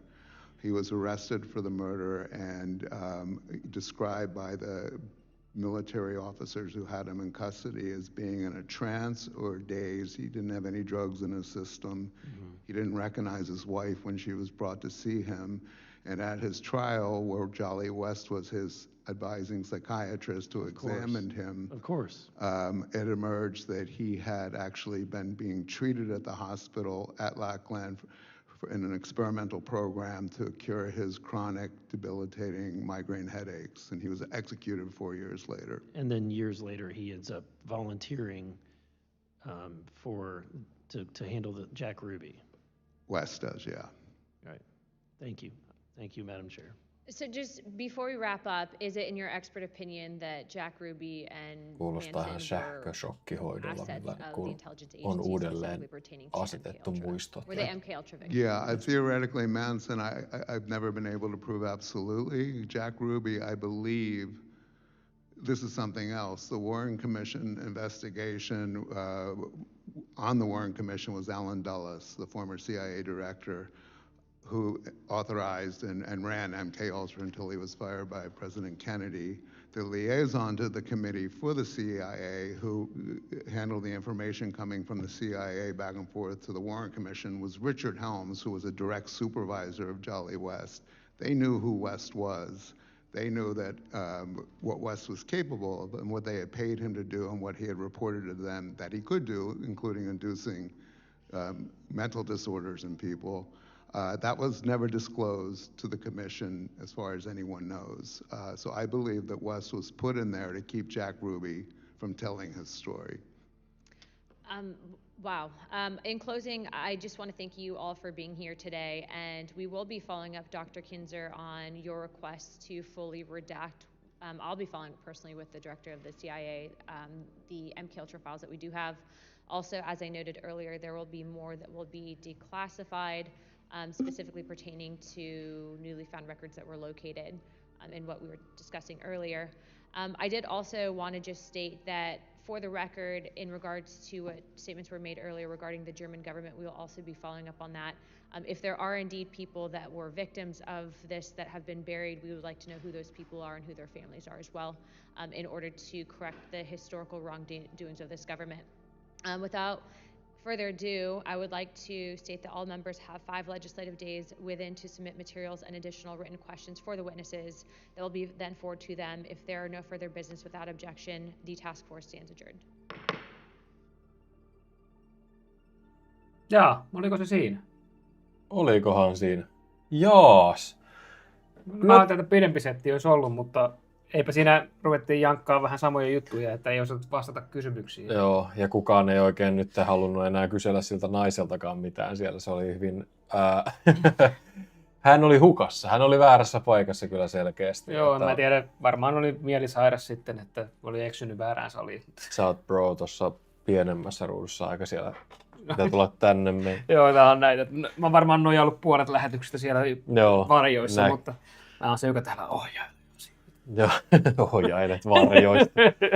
Joo, mitä mieltä olitte tuosta kuulemisesta? Ei ole varmaan ihan kauheasti mitään uutta tietoa sieltä jaettu niin kuin niille, ketkä niin kuin on perehtynyt tähän asiaan. Että itse olisin ehkä halunnut enemmän myös kyselyitä niin kuin niistä mahdollisista erilaisista 149 pienohjelmasta, mitä siellä oli.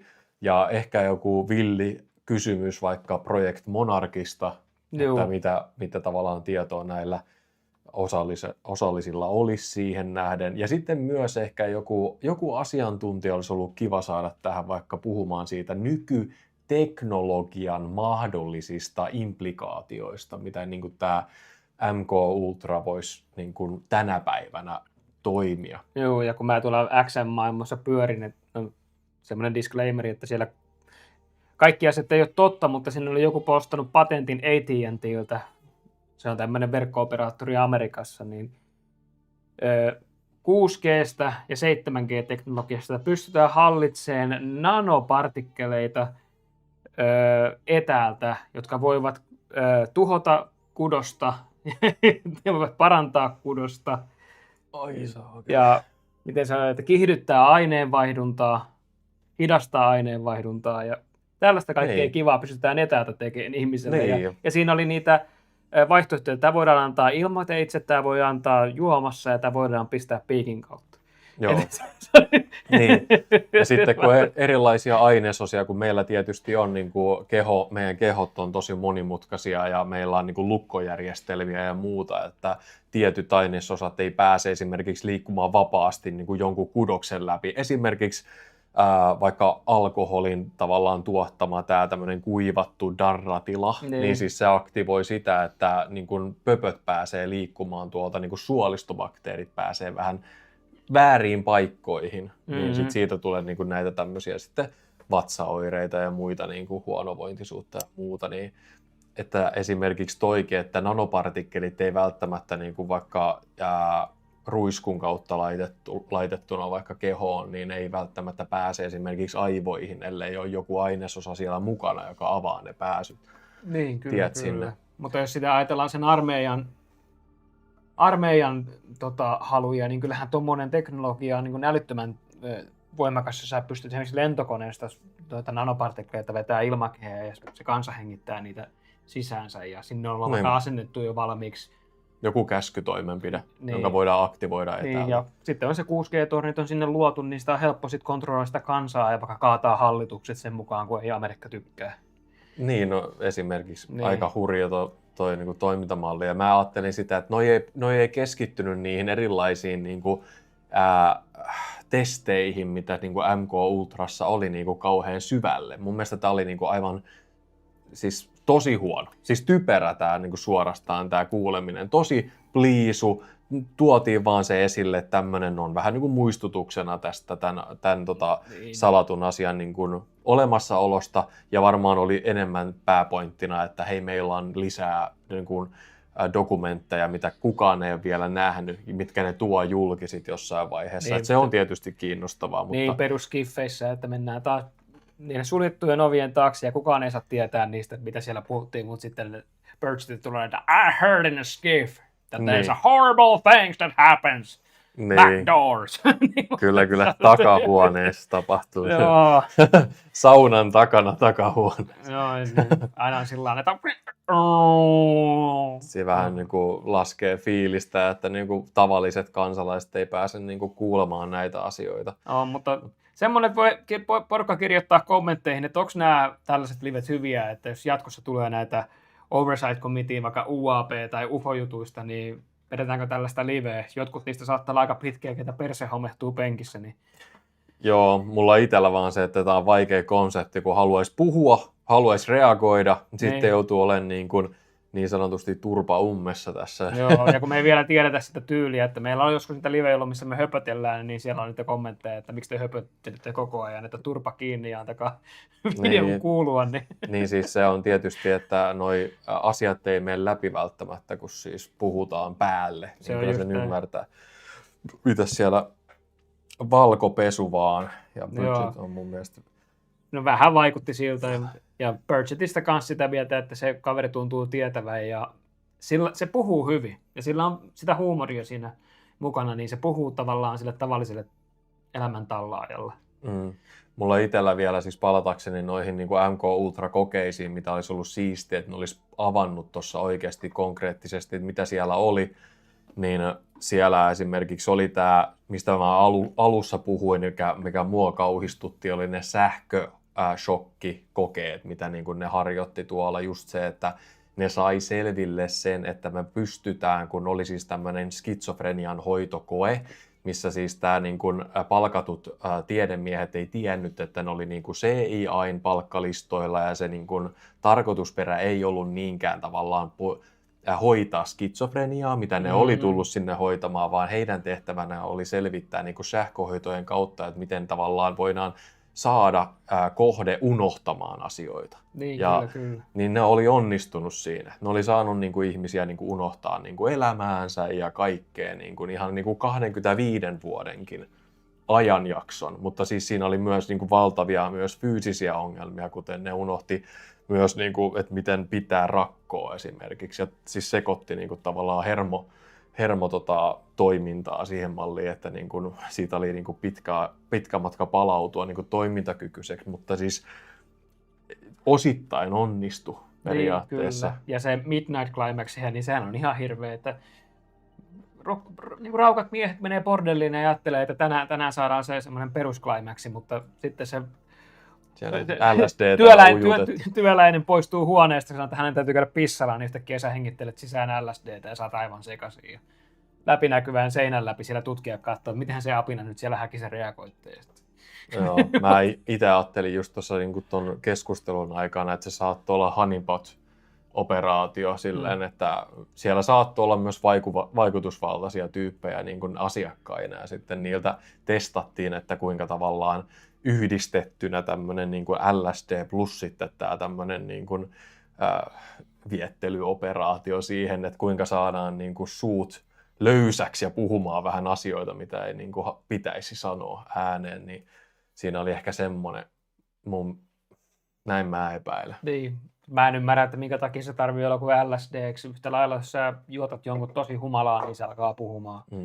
Ja sitten sekin mua harmitti, että ne ei tässä myöskään pureutunut siihen traumaperäiseen ohjelmointiin, mistä myös on näyttöä, että niitä harjoitettiin siellä Guantanamo Bayssäkin niiden terroristien niin kuin tavallaan, ketä vangittiin, niin niitä niin kuin terrorisoitiin ja tehtiin aivan järkyttäviä asioita tarkoituksena niin kuin, saada tietoa heiltä haalittua. Ja sitten siinä oli myös, on heitetty sitä teoriaa ilmoille, että onko siellä Guantanamo Bayssä esimerkiksi luotu näitä ääriterrorityyppejä tavallaan, eli traumaperäisesti ohjelmoitu heitä olemaan semmoisia aivan armottomia tappajia siellä, ja ISIS olisi niin kuin osittain rakentunut niin kuin näistä operatiiveista, ketä oltaisiin luotu näistä. Niin, ja sitten on ollut näitä huhuja näistä sleeping cellsistä, että nukkuvista soluista ympäri maailmaa, että voidaan herättää vaan, että niin, jollain. Yksi päivä vaan aktivoidaan yksi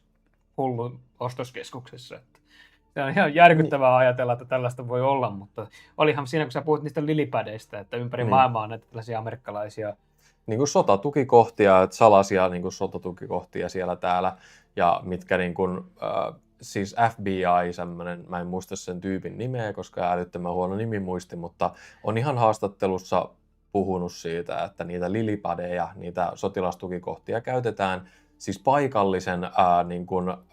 paikallisien resurssien haalimiseen ja niin kuin ihmismateriaalien hankkimiseen, eli ihmiskauppaa ja sitten jotain mahdollisesti adrenokromia ja mitä muita luksustuotteita, mitä voidaan sitten hyödyntää esimerkiksi tavallaan potentiaalisien agenttien kouluttamiseen tai mitä kaikkea. Eikö siinä se Kingser sanoikin siitä, että siellä eri maissa, kehitysmaissa on näitä tällaisia leiriytymiä, jotka pyytää näitä valtioilta näitä expendables, eli puhutaan ihmisistä, jotka nyt ei millään tavalla hyödyllisiä sille maalle, niin ottakaa. Niin. Että 5 niistä ihmishengistä, että ne on nyt vaan tällaisia kulutettavia tekijöitä. Niin. Jep, nimenomaan siis ajatuksena, että nämä ei tuota vaikka tälle valtiolle. Niin tässä just tuli mieleen se, että olikohan nämä tämmöisiä expendablesia, nämä, ketä siellä niin kuin Saksassakin luovutettiin, se CIA siihen tappo, mikä se oli torture chamber toimintaa. Niin. Eli valtio oli vähän silleen, ollaan vähän niin kuin visuusti hiljaa tästä ja annetaan näitä vähän niin kuin, annetaan informaatiota Yhdysvaltojen niin kuin tiedustelupalveluille, että nämä henkilöt on semmoisia, että voitte vapaasti ottaa tuolta ja tehdä mitä haluatte. Niin, mutta eihän ne varmaan tarvitse enää noita tehdä, kun Meksikon puolta tulee sieltä rajan yli jatkuvasti sitä koekaniinia. No mieti se niitä lapsiakin ja niin kuin ilman vanhempia. Niin. Oliko se silloin Obaman valtakaudella, oliko se yli 300 000? Joo, kun mä oon aina kysellyt sitä, että aina se oikeistot huutaa niiden maahanmuuttajien perään, että se on hirveä ongelma, mutta aina kun ne oikeistohallitukset niistä aika jättää, niin mitään ei olla tehty asialla. Ollaan kyllä huudettu asiasta ja joka vaaleissa huudetaan aina samasta asiasta, mutta asialle ei tehdä mitään, kun se hyödyttää jotain. Niin. Jotain suurta tekijää tässä maailmassa hyödyttää niin paljon, että te voitte puhua asiasta, mutta mitään ette tee sille. Niin. Ja ne on taas niin kuin monen teorian päässä, että miksi niin kuin semmoista isoa, valtavaa niin kuin maahanmuuttoa tapahtuu. Niin kuin, että se on niin kuin, onko se niin kuin työvoimaa, onko se orjatyövoimaa, onko se just tätä tämmöistä arvokasta ihmisainesta, jos ei mennä niin kuin yksityiskohtiin, mitä se pitää sisällään, niin koska siis esimerkiksi sodat on tosi tuottoisia paikkoja. Ja siellä niin kuin Epstein-asiakirjoissakin on siitä puhuttu, että siellä niin kuin esimerkiksi Libyan kriisi silloin, kun Gaddafi surmattiin ja tuli aivan valtava sisällissota-tapaus, niin siellä niin kuin ihan avoimesti niin kuin siellä dokumenteissa kerrotaan siitä, että Epstein suunnittelee jonkun kanssa siitä, että kuinka nyt hyödynnetään tämä kaos ja otetaan niin kuin valtion omaisuutta haltuun niin kuin jotenkin kiertäen, että se olisi niin kuin laillista ja että se olisi perusteltu jollain helkkarin hyväntekeväisyytenä. Että siis kaaokset, maailmanlaajuiset kaaokset jossain, niin kuin pitää olla silleen tuntosarvet höröllä siitä, että ne saattaa olla tekaistuja. Ja niissä saattaa olla niin kuin näitä tiedustelupalveluiden sisäisiä, mitä sä sanoit, niitä semmoisia, mitä voidaan aktivoida vaikka niin kuin tämmöisellä sleeping cellejä, niin kuin mielenosoitus mielessä esimerkiksi. Tosi monet mielenosoitukset on niin kuin ihan tämmöisiä ei-väkivaltaisia, ihan tämmöisiä, jos siellä on taviksia tekemässä. Mutta sitten kun alkaa menee väkivaltaiseksi, niin siinä aika usein on jotain, jotka toimii siellä esimerkiksi vähän niin kuin ammattilaisina. Niin, kyllä. Esimerkiksi just miettii Iranin, niin kuin ennen kuin alkoi toi Iranin sota ja Yhdysvaltojen ja Israelin välinen sota tossa, niin siellähän oli niitä väkivaltaisia mielenosoituksia ja sitä kritisoitiin, että miksi Iranin valtio niin kuin niitä tukahdutti ja kohteli väärin niin kuin kansalaisia. Ja sitten kun sä menet tutustuu vähän tarkemmin, niin siellä oli siis väkivaltaisia mielenosoituksia. Siellä oli jotain tyyppejä tuomassa aseita niille. Ja miten sä niin kuin tukahdutat tommosen mielenosoituksen ilman, että sä käytät väkivaltaa? Siis mä en niin kuin halua yhtään tukea väkivaltaa. Mun mielestä se on niin kuin paskin juttu ikinä, että siihen ei mennä. Me ollaan ihmisiä, me ollaan arvokkaita, pitäisi asiat sopia niin kuin ilman sitä korttia. Mutta et sä saa tuossa vaiheessa, kun jotkut alkaa niin kuin aseilla räpisemään, niin ethän sä saa sitä muuten kuin vaan räpisemällä takaisin. Joo, ei silloin, kun se menee niin hulluksi, niin puhe siinä katoaa ihan täysin. Ei. Se on valitettavaa, jos se menee siihen pisteeseen. Mutta tuohon siemenettömiä hedelmiä ja liha on kuin muovailuvahaa, niin Amerikassa on paljon tätä, että lobbaajat on vienyt sen niin syvälle, että esimerkiksi Coca-Cola rahoittaa kaikkia tutkimuksia, missä puhutaan, että sokeri on niin terveellistä, niin ja kaikkien pitää sitä syödä, niin eikö siinä nyt vähän herää kysymysmerkit, että siellä on aina tällaiset loppaajat taustalla puhumassa, mitä ihmisen pitäisi syödä. Plus sitten nyt se skandaali, mikä paljastui siellä Subwayssa Amerikassa, kun se oli leivissä samaa ainetta, mitä on joogamatoissa. Niin. Raikasta ja ravitsevaa joogamattoa. Niin se ei ollut sininen, vaan se oli vähän värjätty. kyllä niille Amerikan sijoille se näköjään käy. Ai. Nehän on vaan karjaa siellä. Eikä, no kauheeta. Joo. Onneksi me Suomessa ollaan vielä toistaiseksi arvokkaampia. Me ollaan kuitenkin siis ihan ihmisarvojen puolesta. Ei, mutta tämmöinen heitto tähän, että tällaisen komea teepaidan saa meidän UFO-juttui kaupasta. Käykää ostamaan teille, jos haluatte lähteä UFOn mukaan joskus. Tämä on tämmöinen mainos, millä mä kävelen tuolla. Take me with you. Mä oon valmis. Ja jos tykkää käydä kuntosalilla, niin täällä on sitten harmaa hybridi ja saliolosuhteisiin optimoitu. Kyllä. Niin sinne vaan. Kyllä. Voitte tukea tätä upeata työtä, mitä me tehdään. Tämä työ oikeastaan tarjosi meille Committee of Oversight.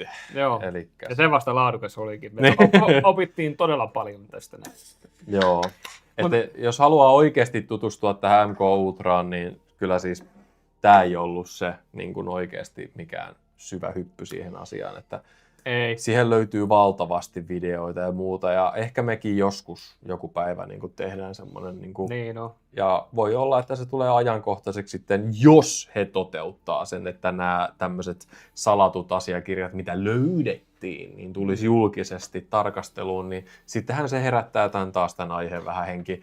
Mutta edelleen, mikä vitsi siinä on, että Epstein-asiakirjoja ei ole vieläkään tullut julki niin kuin niitä puolia, mitä siellä on niin kuin yli 3 miljoonaa. Ja nyt on tämä UAP, ufo-asiakirjojen paljastusoperaatio tässä käynnissä, ja nyt ne puhuu MK Ultran niin kuin asiakirjojen niin kuin mahdollisesti ulostulosta tarkasteluun. Ne ei ole vieläkään Kennedyn salamurhan asiakirjoja niin kuin tuonut julki. Niin kuin, kiitos Aki Jalkanen. Jos semmoinen on, niin mä voin tuolla sähköposteissa sulle laittaa, kun tiedetään. Tai sitten tuolla vaikka Instagramin puolella osoitetta, mihin voi postittaa. Meillä pitäisi olla kyllä joku boksi tuolla noin, mihin voi porukka lähettää, jos haluaa, mutta mä pelkään liikaa, että sieltä tulee jotain leijonakirjaa, joku meemiä tai sitten kirjekuori täynnä jotain hevosen paskaa. Mä tosissaan, se varmaan loppuisi se toiminta kyllä aika nopeasti siinä kohtaa, mutta Bengalin tiikeri vai? Bengalin tiikeri, ja kun näistä asioista puhuu, niin sitä ei välttämättä tiedä, että minkälainen postikortti sieltä tulee. Niin. Joo, mutta siis aivan ihana, kiitos Aki tästä ajatuksesta. Pitää vähän pistää tuonne niin kuin korvan taakse ja palata asiaan niin kuin myöhemmin. Tässä oli just, jos et ollut ihan alusta asti mukana, niin alussa jos puhuttiin, että tästä tulee vähän niin kuin muutoksia paikkojen suhteen. Että sulla vaihtuu osoite ja studio tulee muuttumaan ihan. Joo, tämä studiotalo joudutaan jättää, kun lapsen tuloja tuossa päätti toi meidän vuokrayhtiö nostaa vuokrahintaa niin paljon, että maksukyky ei näillä tuloilla riitä, niin joudutaan muuttaa vähän sellaiseen limpotilaa sukulaiselle asumaan ja etsitään siinä uutta kotia, mutta kyllä mä yritän tässä tehdä sisältöä puhelimella, että nämä tällaiset live-streamit niin valitettavasti niin varmaan jää hetkeksi aikaa. Joo, mä siis edelleen sitä teen, niin kuin kyselinkin siellä YouTube-communityltä, että mikä live-aihe voisi kiinnostaa niistä kahdesta, niin siis syväluotaavaa sukellusta siihen dialog-ryhmään ja siihen porukkaan. Se on siis valtava määrä vaikutusvaltaista väkeä, siis mitä siihen Peter Thielin haalimaan eliittiryhmään kuuluu ja paljon kapitaalia, siis Juman kautta niin kuin sitä rahavaltaa on siinä porukassa, että se on oikeasti aika.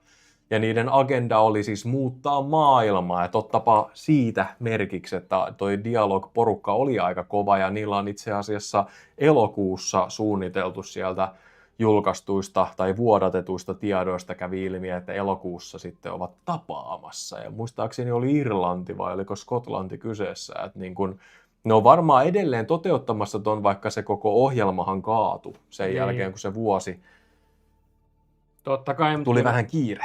Joo, mutta onhan näitä Bilderbergejä ja kaiken näköisiä tapaamisia täällä näin, mistä ei uutisoida. Mutta fakta on se, että meitä koko maailmaa pyörittää tällä hetkellä pieni piiri, josta ei paljon puhuta. Niin, ja mahdollisesti pienet piirit, jotka jotenkin sillä tavalla tai tolla tavalla sitten kokonaisuutena niin kuin ohjailee sitä. Joo, ja Suomi on tämmöinen hyvä pikkuveli tässä aina vikisemässä mukana.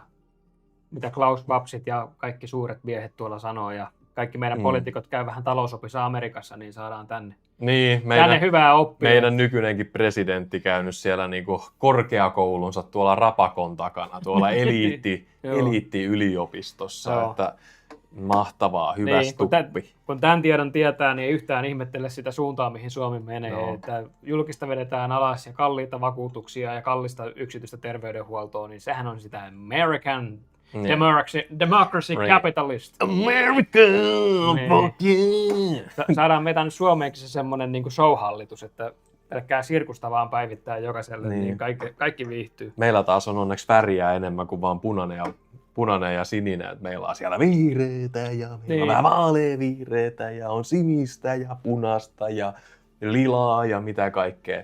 Joo, mutta ei sillä tavalla, että mä kritisoinut Amerikkaa ihan liikaa, että nehän mahdollistaa nyt tämän meidän kanavan touhun, että me pystytään kertomaan sitä kaikesta paljastuksesta, mitä ne nyt meille kertoo. Joo. Mutta semmoinen varoituksen sana jokaiselle, että vaikka nämä nyt jotain meille kertoo, niin se ei välttämättä ole se niinku totuus ja hyvin todennäköisesti se ei ole. Se on vaan jotain siltä väliltä, jotain pikkusia totuuden hiveneitä ja semmoista, mikä ei aloita mitään suurta kaaosta. Siis semmoista niinku lumivyöryä ei ole tulossa. Et semmoisia, niinku, että saa meidän kiinnostuksen, herättää innostuksen muutoksesta. Se on niinku hauska, kun pohdit tavallaan, että missä menee se hieno raja sillä, että asiat ei tule muuttumaan, niin ihmisillä pitää olla tietty määrä toivoa ja tietty määrä toivottomuutta. Niin sitten ollaan semmoisessa kivassa niin kuin, kivalla tasolla, missä niin kuin ei tapahdu mitään. Ihmiset ei ryhdy hommiin. Mutta sitten kun on toivoa ihan sikana, niin sitten ihmiset on silleen, että nyt lähtee. Mutta sitten kun on toivottomuutta aivan sikana, niin sitten on silleen, nyt lähtee, on mitään menetettävää.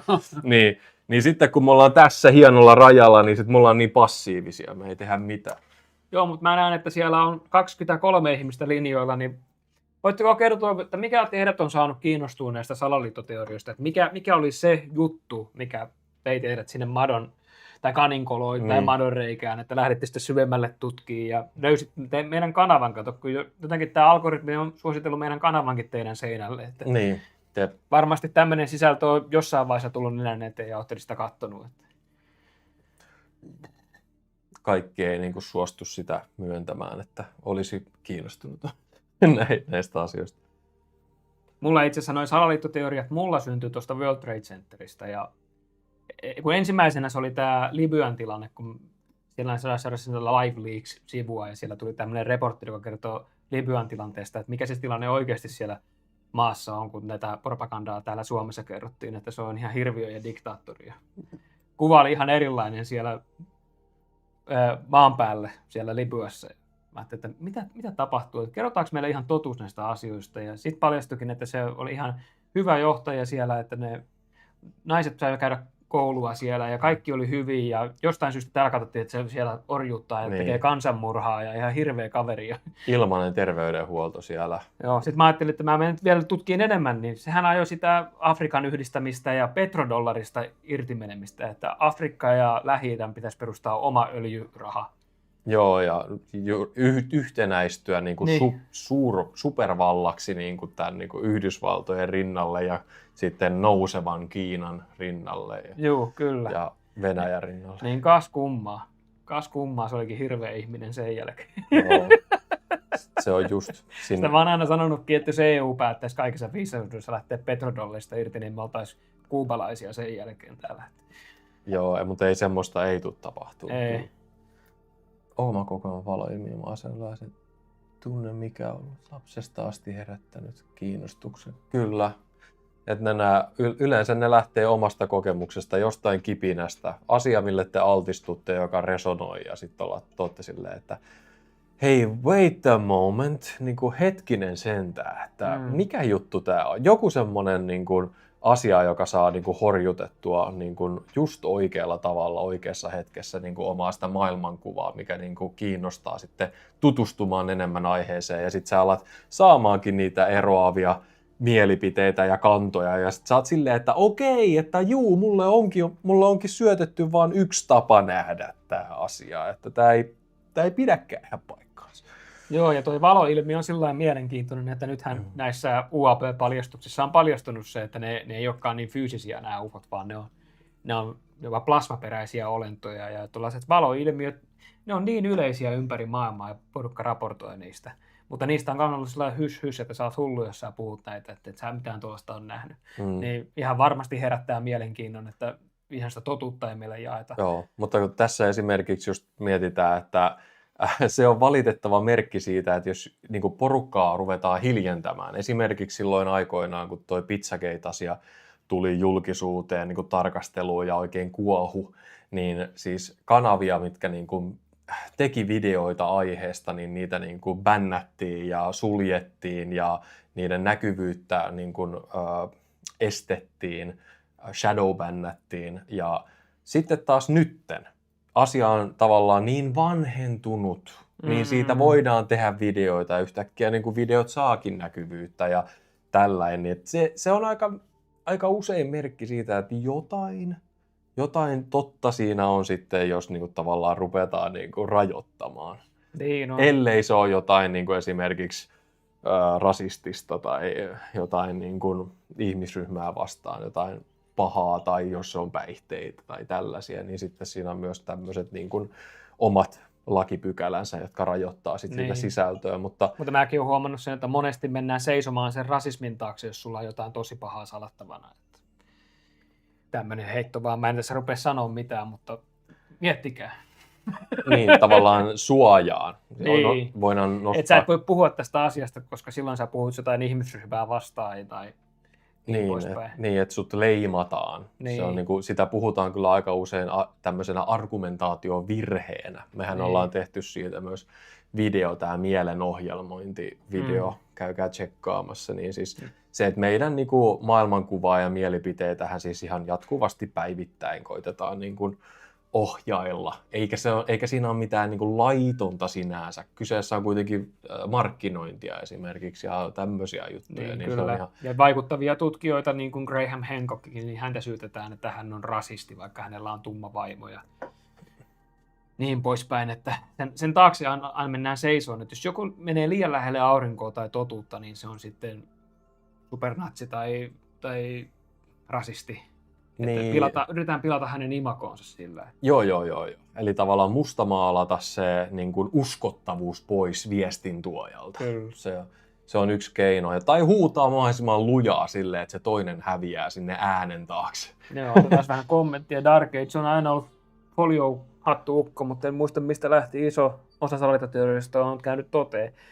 No niinhän niitä on muutamia käynyt toteen ja se on se, että ei savua ilman tulta ja sitten ne pilliinpuhaltajatkin, niin kuka lähtee paljastamaan mitään tuollaista asiaa ja menettää sen maineensa? Ja uskottavuutensa ja työpaikkansa. Ja, niin. Sillä, että menee huutelemaan näitä ufo-juttuja. Kyllä, ja mua ärsyttää se, että sitä niin kuin 9/11-asiaa niin kuin edelleen puhutaan niin kuin salaliittoteoriana, kun siinä on ihan liikaa näyttöä siitä, että se on ollut niin kuin sisäpiirioperaatio. En tiedä, että onko se ollut sitten Israelin toimesta vai onko se ollut sitten enemmän Yhdysvaltojen toimesta, koska jos me niin kuin ollaan tutustuttu nyt vähän siihen niin kuin näiden tiedustelupalveluiden, niin ne menee aika päällekkäin, niin kuin kaikki noin Mossad ja CIA. Tuolla, niin Johnny Boff kehosta irtaantuminen 2012 vakavassa auto-onnettomuudessa. Joo, toi varsinkin on semmoinen asia, mikä räjäyttää täysin tämän realiteetin sun silmille, että tämä ei ole sitä, mitä me nähdään, niin kuin mullakin on se kokemus, että näin itseni makavan monttu auki siinä sängyllä ja vissiin olin uniapneassani tukehtunut ja ajattelin, että siinä se makaa. Mutta se mikä yllätti, että kun ei ollut minkäännäköistä tunneyhteyttä siihen kehoon, että se oli se kasa lihaa siinä. Että... Joo. se mua kiinnosti tuossa sun kokemuksessa, että miksi et sä tuntenut semmoista suurta onnellisuutta, kun puhutaan siitä, että kun on irtaantunut kehosta, niin se on semmoinen Sitä on vaikea en mä päässyt mihinkään valoon tai sellaiseen, että se oli enemmänkin se semmoinen hämmennys, että mä olin siinä ja sitten mä katson kehoon niin, että tossa se makaa, mutta se on se kaikista mielenkiintoisin kysymys mulle, kun ei ole siihen kehoon sellaista tunneyhteyttä sen jälkeen. Joo. Sitten mulla avautui tämä UFO ja salaliitot vasta, kun aloin 6 vuotta niistä lukemaan. Ennen oli niin eri elämä ja että yritin pitää paranormaalin mahdollisimman kaukana. Toi on kyllä mielenkiintoista, että missä kohtaa se tulee itselle. Ja mäkin olen itse elänyt niin kuin elämää ennen kuin me aloitettiin tämä UFO-juttui-kanava. Niin mä oon ollut siis tosi semmoinen niin kuin jalat maassa, en ole tutkinut uutisia, en tutkinut niin kuin politiikkaa. Siis mä menin vaan töihin, kävin kuntosalilla ja näin kavereita ja muuta. Ja sitten taas tämän meidän kanavan kautta aina ollut niin kuin kiinnostus niin kuin ufoista ja tällaisista. Ja just salaiset kansiot, mä muistan kun porukat niin kuin katteli sitä aina illalla ja se kiinnosti. Mä en päässyt katsoa sitä kuitenkaan, piti mennä nukkumaan. Sen verran nuorta sorttia ollaan. Mutta siis tämä kanava on ollut sinänsä niin kuin, se on siunaus ja kirous ollut siis, koska nämä on aika painavia juttuja myös, mitä me käsitellään niin kuin tämän kanavankin puolesta, niin ei ole mitään ihan semmoista helppoa settiä, että kyllä nämä saattaa joskus mennä niin kuin mielen päälle. Niin, ja kun meitäkin muutamissa kommenteissa on syytetty siitä, että me naureskellaan paljon, mutta se mun mielestä se on tärkeää pitää se huumori ja keveä mieli tässä touhussa, että jos sä lähdet liian vakavasti tätä ottaa, niin se niin kuin murskaa sut. Kyllä. Sen painolastin alle ja niiden kysymyksien alle, että tää on niin heviä tavaraa ja niin kauheata, että jos tää on totta, niin se murskaa mun sielu. Että joo, siis näitä pitää oikeasti käsitellä silleen hienovaraisesti ja muistuttaa siitä, että tässä hetkessä on niin kuin hyvin asiat, ainakin nyt itsellä. Mä toivon jokaiselle siellä ihan niin kuin ketkä seuraa tätä liveä ja ketkä ei ole seuraamassa tätä liveä. Mä toivon, että siinä hetkessä, kun sä olet siinä hetkessä, niin siinä on kaikki hyvin ja on helppo hengittää ja ei ole niin kuin akuuttia niin kuin vaaratilannetta tai akuuttia epätoivoa. Niin sille, että pitää, kun nämä asiat kuitenkaan, ne mitä me käsitellään täällä, niin ne ei ole niin kuin nyt tässä hetkessä vaikuttamassa meihin, mutta ne on tosi painavia asioita ja näyttää sitä maailman synkkää puolta siihen malliin, että kun sä pysyt siellä riittävän pitkään, niin se maalaa sun niin kuin tunnekokemusta sun elämästä myös. Kyllä. Niin kuin synkemmäksi. Joo, tommonen kyllä syö sisältä pirusti, jos et sä pääse puhumaan jostain asiasta, mitä sä oot kokenut, niin sen voi herkästi ajatella kiroukseksi. Kun se on semmoinen asia, että meillä jokaisella pitäisi olla kanava, mitä kautta jakaa, ja sitä ymmärrystä, sitä peiliä näille asioille. Ja valitettavasti nämä salaliittoteoriat ja kautta UFO-hommat, niin monikaan paikka ei tarjoa sulle sellaista kuuntelevaa korvaa tai peiliä niille, että vastakaikua harvemmin tulee. Joo, sanotaanko silleen, että itsekään en oman vaimoni kanssa näistä asioista voi oikein puhua, että siellä se ei ole se foorumi mulle käydä asioita läpi. Niin kuin näitä tämmöisiä, että ne on enemmän kauhistuttavia sit hänelle, niin pitää myös meillä jokaisella kuitenkin vastuu, että niin kuin me tuodaan tullessamme aina kaikkiin tiloihin jotain, niin sitten tavallaan, että pitää ymmärtää, kenen kanssa jakaa sen tilan, niin ymmärtää sen mukaan myös suodattaa sitä, mitä tuottaa. Juuri näin. Joo, että tämä ei välttämättä ole kaikille niin kuin tarkoitettu. Te, ketkä tuutte katsomaan tätä, niin te olette valinnut tulla katsomaan tätä. Joo, ja kiitos teille siitä, että tulitte katsoa ja hengaa meidän kanssa. Ja katselenkin kelloa, että tässä alkaa tulla yli 2 tunnin live. Että mä odotan hetken aikaa, jos teillä on jotain kommenttia vielä meille antaa, niin voidaan niistä vielä jutella. Niin heti tätä liveä tästä pysäytä. Joo, siellä. Joo, varsinkin se Epstein-live oli kyllä painava setti, mutta tosi tärkeää, että niistä ikävän tuntuisista asioista jutellaan kanssa, siis kaikki siihen liittyvä aivan sairasta juurikin. Yhdytään tähän mielipiteeseen, kyllä. Se on niin heviä tavaraa, että morjens. Se nimenomaan veti mut semmoisen spiraaliin, että mä kävin siis puhumassa ihan asiasta niin kuin terapeutillakin Ja ihan siis niin fyysistä pahoinvointia, kun liian syvälle meni niihin asioihin. Ja sehän ei ollut silleen ihan täysin Epstein-live, vaan siinä oli, niin kuin käsiteltiin niin kuin aika lyhyesti Epstein-asioita. Että se oli enemmän siihen Pizzagate-teoriaan ja sitten näihin ihmiskauppa-asioihin, mitä siellä... Mutta sekin on mielenkiintoista, koska Pizzagate-asiakin oli pitkään niin kuin valetta ja salaliittoteoriaa, mutta nyt se konsensus on siitäkin, että se on ihan totta. Että mitä enemmän näitä salaliittoteorioita tässä ajan kanssa vahvistuu, niin sitä enemmän kaikki saa pontta, kaikki salaliittoteoriat. Että niin, on totta. Ja se on niin kuin valitettavaa ja myös niin kuin vapauttavaa. Siis meillä pitää olla foorumi lupa puhua asioista. Niin pitkään kuin joku asia on silleen, että sä et saa siis puhua asiasta, niin silloin se kiinnostaa vielä entisestään, että mitä sä salaat. Jos mä en saa puhua tästä asiasta, niin mitä sä salaat? Näin se niin kuin, että kyllä niin kuin pitäisi olla sananvapaus niin kuin ihmetellä, olla utelias. Ja niin pitkään pitää olla niin kuin utelias asioista ja ihmetellä niitä, kun ei saada oikeasti vastauksia. Että mä itse niin toivoisin semmoinen maailma olisi, että ei tarvitsisi kysellä, että kaikki olisi niin kuin ihan läpinäkyvää. Niin, mutta semmoista päivää ei tule olemaan, ellei jotain aivan ihmeellistä tapahdu. Mutta se voi tapahtua ehkä, kun puhutaan siitä niin kuin isosta paljastuksesta, niin voisiko se olla, että me tullaan pääsemään semmoiseen, että mitään ei enää salata. Kaikki on niin kuin pöydällä. Kyllä. Hei muuten, tässähän livessä mä voin nyt mainita, että mä oon vähän mennyt niihin uusiin ufotiedostoihin. Ja sieltä löytyi pari sellaista mielenkiintoista dokumenttia. Mä en nyt niitä pysty teille tähän kaivaamaan, mutta ulkomuistista yritän muistaa. Niin silloin oli Harry Trumanin aikaa, olisi nyt Harry Truman, mutta kylmän sodan aikaan Amerikka kehti sellaista salaista vakoilukonetta, joka lensi korkeammalla kuin mikään lentokone. Ja ne väittää siinä dokumentissa, että moni teki UFO-havainnon tästä, että kun se muistutti valopalloa, kun se aurinko osui siihen taivaalla, kun se lensi. Okay. Ja sen ajan presidentti sanoi sillain, että tästä asiasta ei saa kenellekään kertoa, että ne maalataan hulluiksi nämä ihmiset, kun siitä puhuu, koska tätä ei saa olla olemassa, ettei venäläiset saa tietää tai Neuvostoliitto. Ja sitten toinen mielenkiintoinen oli näitä amerikkalaisia journalisteja, oli Neuvostoliitossa käynnillä ja ne oli junassa ja ne huomasi ikkunasta, että siellä oli semmoinen kolmiomuotoinen alus, joka nousi ilmaan ja kiihdytti välittömästi muutamassa sekunnissa taivaalla. Ja tämmöinen raportti on olemassa.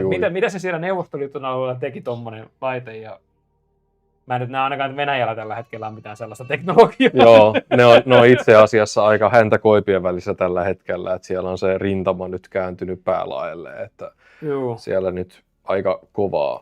Ainakin mitä mä tiedän lukemiseni kautta, että Ukraina olisi niin kuin ollut nyt. Ja sitten kolmas asia, että siellä oli tästä paperclipistä vähän tietoa, että jo näitä natsitiedemiehiä tuli mukana, niin tuli semmoinen asiakirja, että siis natsithan ihan oikeasti kehitti tällaista lentävää lautaslaitetta. Joo. Ja ne siinä raportissa kertoo, että ne lähtee sitä niin kuin tutkimaan uteliaasti, että onko tässä se tulevaisuuden lentotekniikka. Mutta se ei mennyt sen syvemmälle, että niin mä olin sillain, että hetkinen. Mun pitäisi puhua niin kuin videolla varmaan tästä vähän syvemmin, että se oli tosi mielenkiintoista. Että kun siellä oltiin siellä UFO-konferenssissa, missä puhuttiin näistä avaruusnatseista, että ne on tuolla, niin mä ajattelin, tämä dokumentti viittasi siihen. No, se ei ole ihan tyhjästä repästy, mutta mä edelleen vähän epäilen, että siellä kuussa ei välttämättä ole kyllä mitään tukikohtaa. Niin on, mutta noin UAP-asiakirjat, kun ne kertoo tollaisia asioita, niin morjens. Joo, siis saa nähdä, että mitä toi 4. droppi tulee tuomaan, että ne videot ei ainakaan ollut kovin näyttäviä, että sellaista valopallo-showta se oli edelleen, että mä aloin miettiä juurikin, että onko tosiaan, että kaikki nämä UFO-alukset on jotain immateriaalisia plasma-tyyppisiä näkyjä meille, ja oikeasti toi meidän sininen taivas on tuolla täynnä tätä plasmaelämää, mutta meidän aivot filteröi sen sieltä pois, että kun se ei ole sillain merkityksellistä meille. Meidän ei tarvitse varoa sitä mitenkään ja se ei anna meille mitään. Ja plasma muutenkin, kun se plasma pystyy muovautumaan kaiken näköisiksi asioiksi. Niin kuin plasma TV pystyy näyttää sulle. Niin, siis se on niin kuin informaation jakomekanismi myös kaiken. Kyllä. Ja se myös rajaa sitä, että jos mekin ollaan samassa huoneessa, niin se informaatio tulee mulle, että mä näen sen asian, mutta sä et näe, koska me ei nyt olla sillä samalla taajuudella sen plasman kanssa. Mielenkiintoisia juttuja. Joo, se oli kyllä hauska tuossa niin vielä palatakseni tähän, mitä me tultiin katsomaan, toi kongressin kuuleminen, niin ne puhu siitä, että olisi niin kuin, siellä tuli lyhyt maininta ja kysymys, mihin nämä niin kuin asiantuntijat ei osannut vastata siitä, että onko nykyteknologiaa se niin kuin ne tämmöiset informaatiovälitysaseet, onko se niin kuin todellisuutta, että voidaan vaikka niin kuin jostain satelliitista niin kuin esimerkiksi kohdentaa jotain energiaa johonkin vaikka orgaaniseen kohteeseen, kuten ihminen, että voidaan manipuloida etäältä esimerkiksi ajatuksia. Niin siitä ne ei ollut direct energy weapons, ne puhuu. Niin, mutta siitähän on just puhuttu paljon, että Amerikalla on tällaisia directed energy weaponsia, mistä ei puhuta. Mutta kun me tiedetään se, että laser on siis silleen, että se pystytään kohdentamaan ihan niin kuin millin tarkasti niin kuin isoltakin etäisyydeltä. Joo, mä itse asiassa seuraan Jesse Michaelsia, mutta UAP, Gerbiä en, ja mutta Arja 52 tubekanavan videoita on katsonut tässä mun tutkintatyössäni. Ei voi sanoa hyviä kanavia. Kiittiäpä tästä kanavasta. Hei, kiitos paljon sulle, kun katsoit ja tukenut meidän kanavaa ja katsot näitä videoita. Kyllä, kyllä. Joo, ja no hyvä, että pidät, että meillä on hyvää koostetta, että se pistää kyllä hymyn huulille. Että me tehdään parhaamme, että saadaan tehtyä tällaista viihdyttävää sisältöä niin, että kaikki kattoisi, jopa ne skeptikot. Kyllä, Liittyykö mukana keskustelussa, että sitten toivotaan, että se joku juttu, kun me heitetään näitä teorioita ja ideoita, niin nappaa siitä ja muuntautuu sinne salaliittoteoriaksi yhdestä videosta, että hetkinen, niin kuin jokaiselle tapahtuu, että se on se yksi juttu, että hei, mutta mähän on miettinytkin tätä, tämä on mielenkiintoinen, ja sitten se alkaa se kaninkolo sinne hypätä. Kyllä. Se on niin kuin, mutta tavallaan jos mennään niin kuin nykyajan salaliittoteorioiden, miten niin kuin, vaikka niin kuin globaali hallintateoria ja muu, niin ne on kyllä tehty tosi vaikeaksi niin kuin paikantaa kaikkien rahoitusyhtiöiden ja kaikkien niin kuin LLCn kautta, että että omistajanimet jää niin kuin peittoon, koska niin kuin se on rahoitusyhtiö, entiteettiyhtiö, joka omistaa jotain, ja sitten se on tosi vaikea paikantaa, että kuka on se todellinen omistaja sitten siellä taustalla, että niin kuin herättää kysymyksiä, että miksi niitä on, että onko se tarkoituksella. Niin. Ja toi on just semmoinen statementti. Nämä asiat herättää kysymyksiä. Kyllä. Aina vaan enemmän tulee kysymyksiä, kun etsii vastauksia. Nimenomaan. Sen takia se on vaarallista lähteä tuosta niin kuin silmittömästi hyppiin näihin kadinkoloihin, niin sieltä saattaa tulla pitkä setti eteen. Joo, kyllä. Että mitä tulee tähän UFO-ilmiöön, niin mun henkilökohtainen mielipide on, että tässä tulee mun mielipide. Se on täysin henkisellä puolella, että se on tuolla meidän tajun tuopuolella. Joo, eli tavallaan informaatio on samalla taajuudella ja manifestoituu tähän meidän ihmiskokemukseen, mutta muuten me ollaan monessa paikassa samanaikaisesti. Joo, ja mulla nyt unohtuu suomenkielinen sana, kun mä oon niin tässä englanninkielisessä, niin puhutaan consciousness. Niin, tajunta. Niin, on sillä joku muu suomenkielinen sana, joku voi kommentissa sanoa, mutta nämä asiat tapahtuu siellä, että Tietoisuus, just näin. Tietoisuuden tasolla. Tietoisuuden tasolla, ja sitä me tutkitaan aivan liian vähän, että meidän aivot ja tietoisuus on niin mielenkiintoinen. Ja mitä tulee näihin psykedeeleihinkin, että minkä takia tuommoinen sieni pystyy ottaa täyden hallinnan sun aivoista, että sä alat visualisoimaan ja näkeen asioita silmät kiinni ja silmät auki. Ja se rikkoo täysin sun tämän todellisuuden. Ja sitten puhutaan DMTstä ja Ibogeinista, mikä on nyt löydetty, niin Ibogaine-aine, mikä nyt on löydetty, niin antaa sulle tästä tämän life review-kokemuksen. Eli sä näet takaperin sun koko elämän kaikki tärkeimmät vaiheet 3. persoonasta. Miten se voi olla mahdollista, että sun aivot on luonut sellaisen kokemuksen, että sä näet asiat 3. persoonasta? Niin, sun elämä on mahdollista kelata taaksepäin 3. persoonasta. Ja sitten tämmöinen terapeuttitutkija puhuu siitä, että se on se God vision, se on se Jumalan silmä, joka näkee kaiken, mitä sä teet. Niin mä niin. Onko tässä nyt sitten, kun me tehdään tätä showta, niin tuolla nyt joku katselemassa oman kameransa kanssa tuossa, että tosta noi ufo-pojat tekee nyt live ja puhuu järkiasioita. Tässä tulee tää Truman Show-fiilis. Eletään vaan niin kuin joku seuraa tätä meidän reaalityötä täällä. Ja tuomitsee meidät sitten tavallaan tämän maallisen elämän jälkeen meidän tekojen kautta. On. Nämä on todella mielenkiintoisia. Mä toivon, että jossain vaiheessa mulla on resursseja lähteä tutkimaan syvemmin näitä tietoisuutta ja jopa näitä psykedeilejä, että mikä niiden yhteys on tähän tietoisuuteen ja tähän kaikkeen. Koska Niin. joku syy siinä on, miksi ne kiellettiin niin laajasti ympäri maailmaa. Et se ei voi olla vaan, että kun Nixon ajatteli sitä, että kun nuo hipit nyt ei lähde Vietnamin sotaan, niin perhana kielletään nämä kaikki. Niin, että niistä tuli vähän tämmöisiä rauhanuskovia yhtäkkiä. Kun ne Niin, rauhaa ja rakkautta ja halattiin kaikki, että Joo. ei kosketa enää aseisiin, niin joku juttu siinä on. Joku UFO-juttu. Niin, onko se ihan UFO-juttu vai onko siinä toden perä?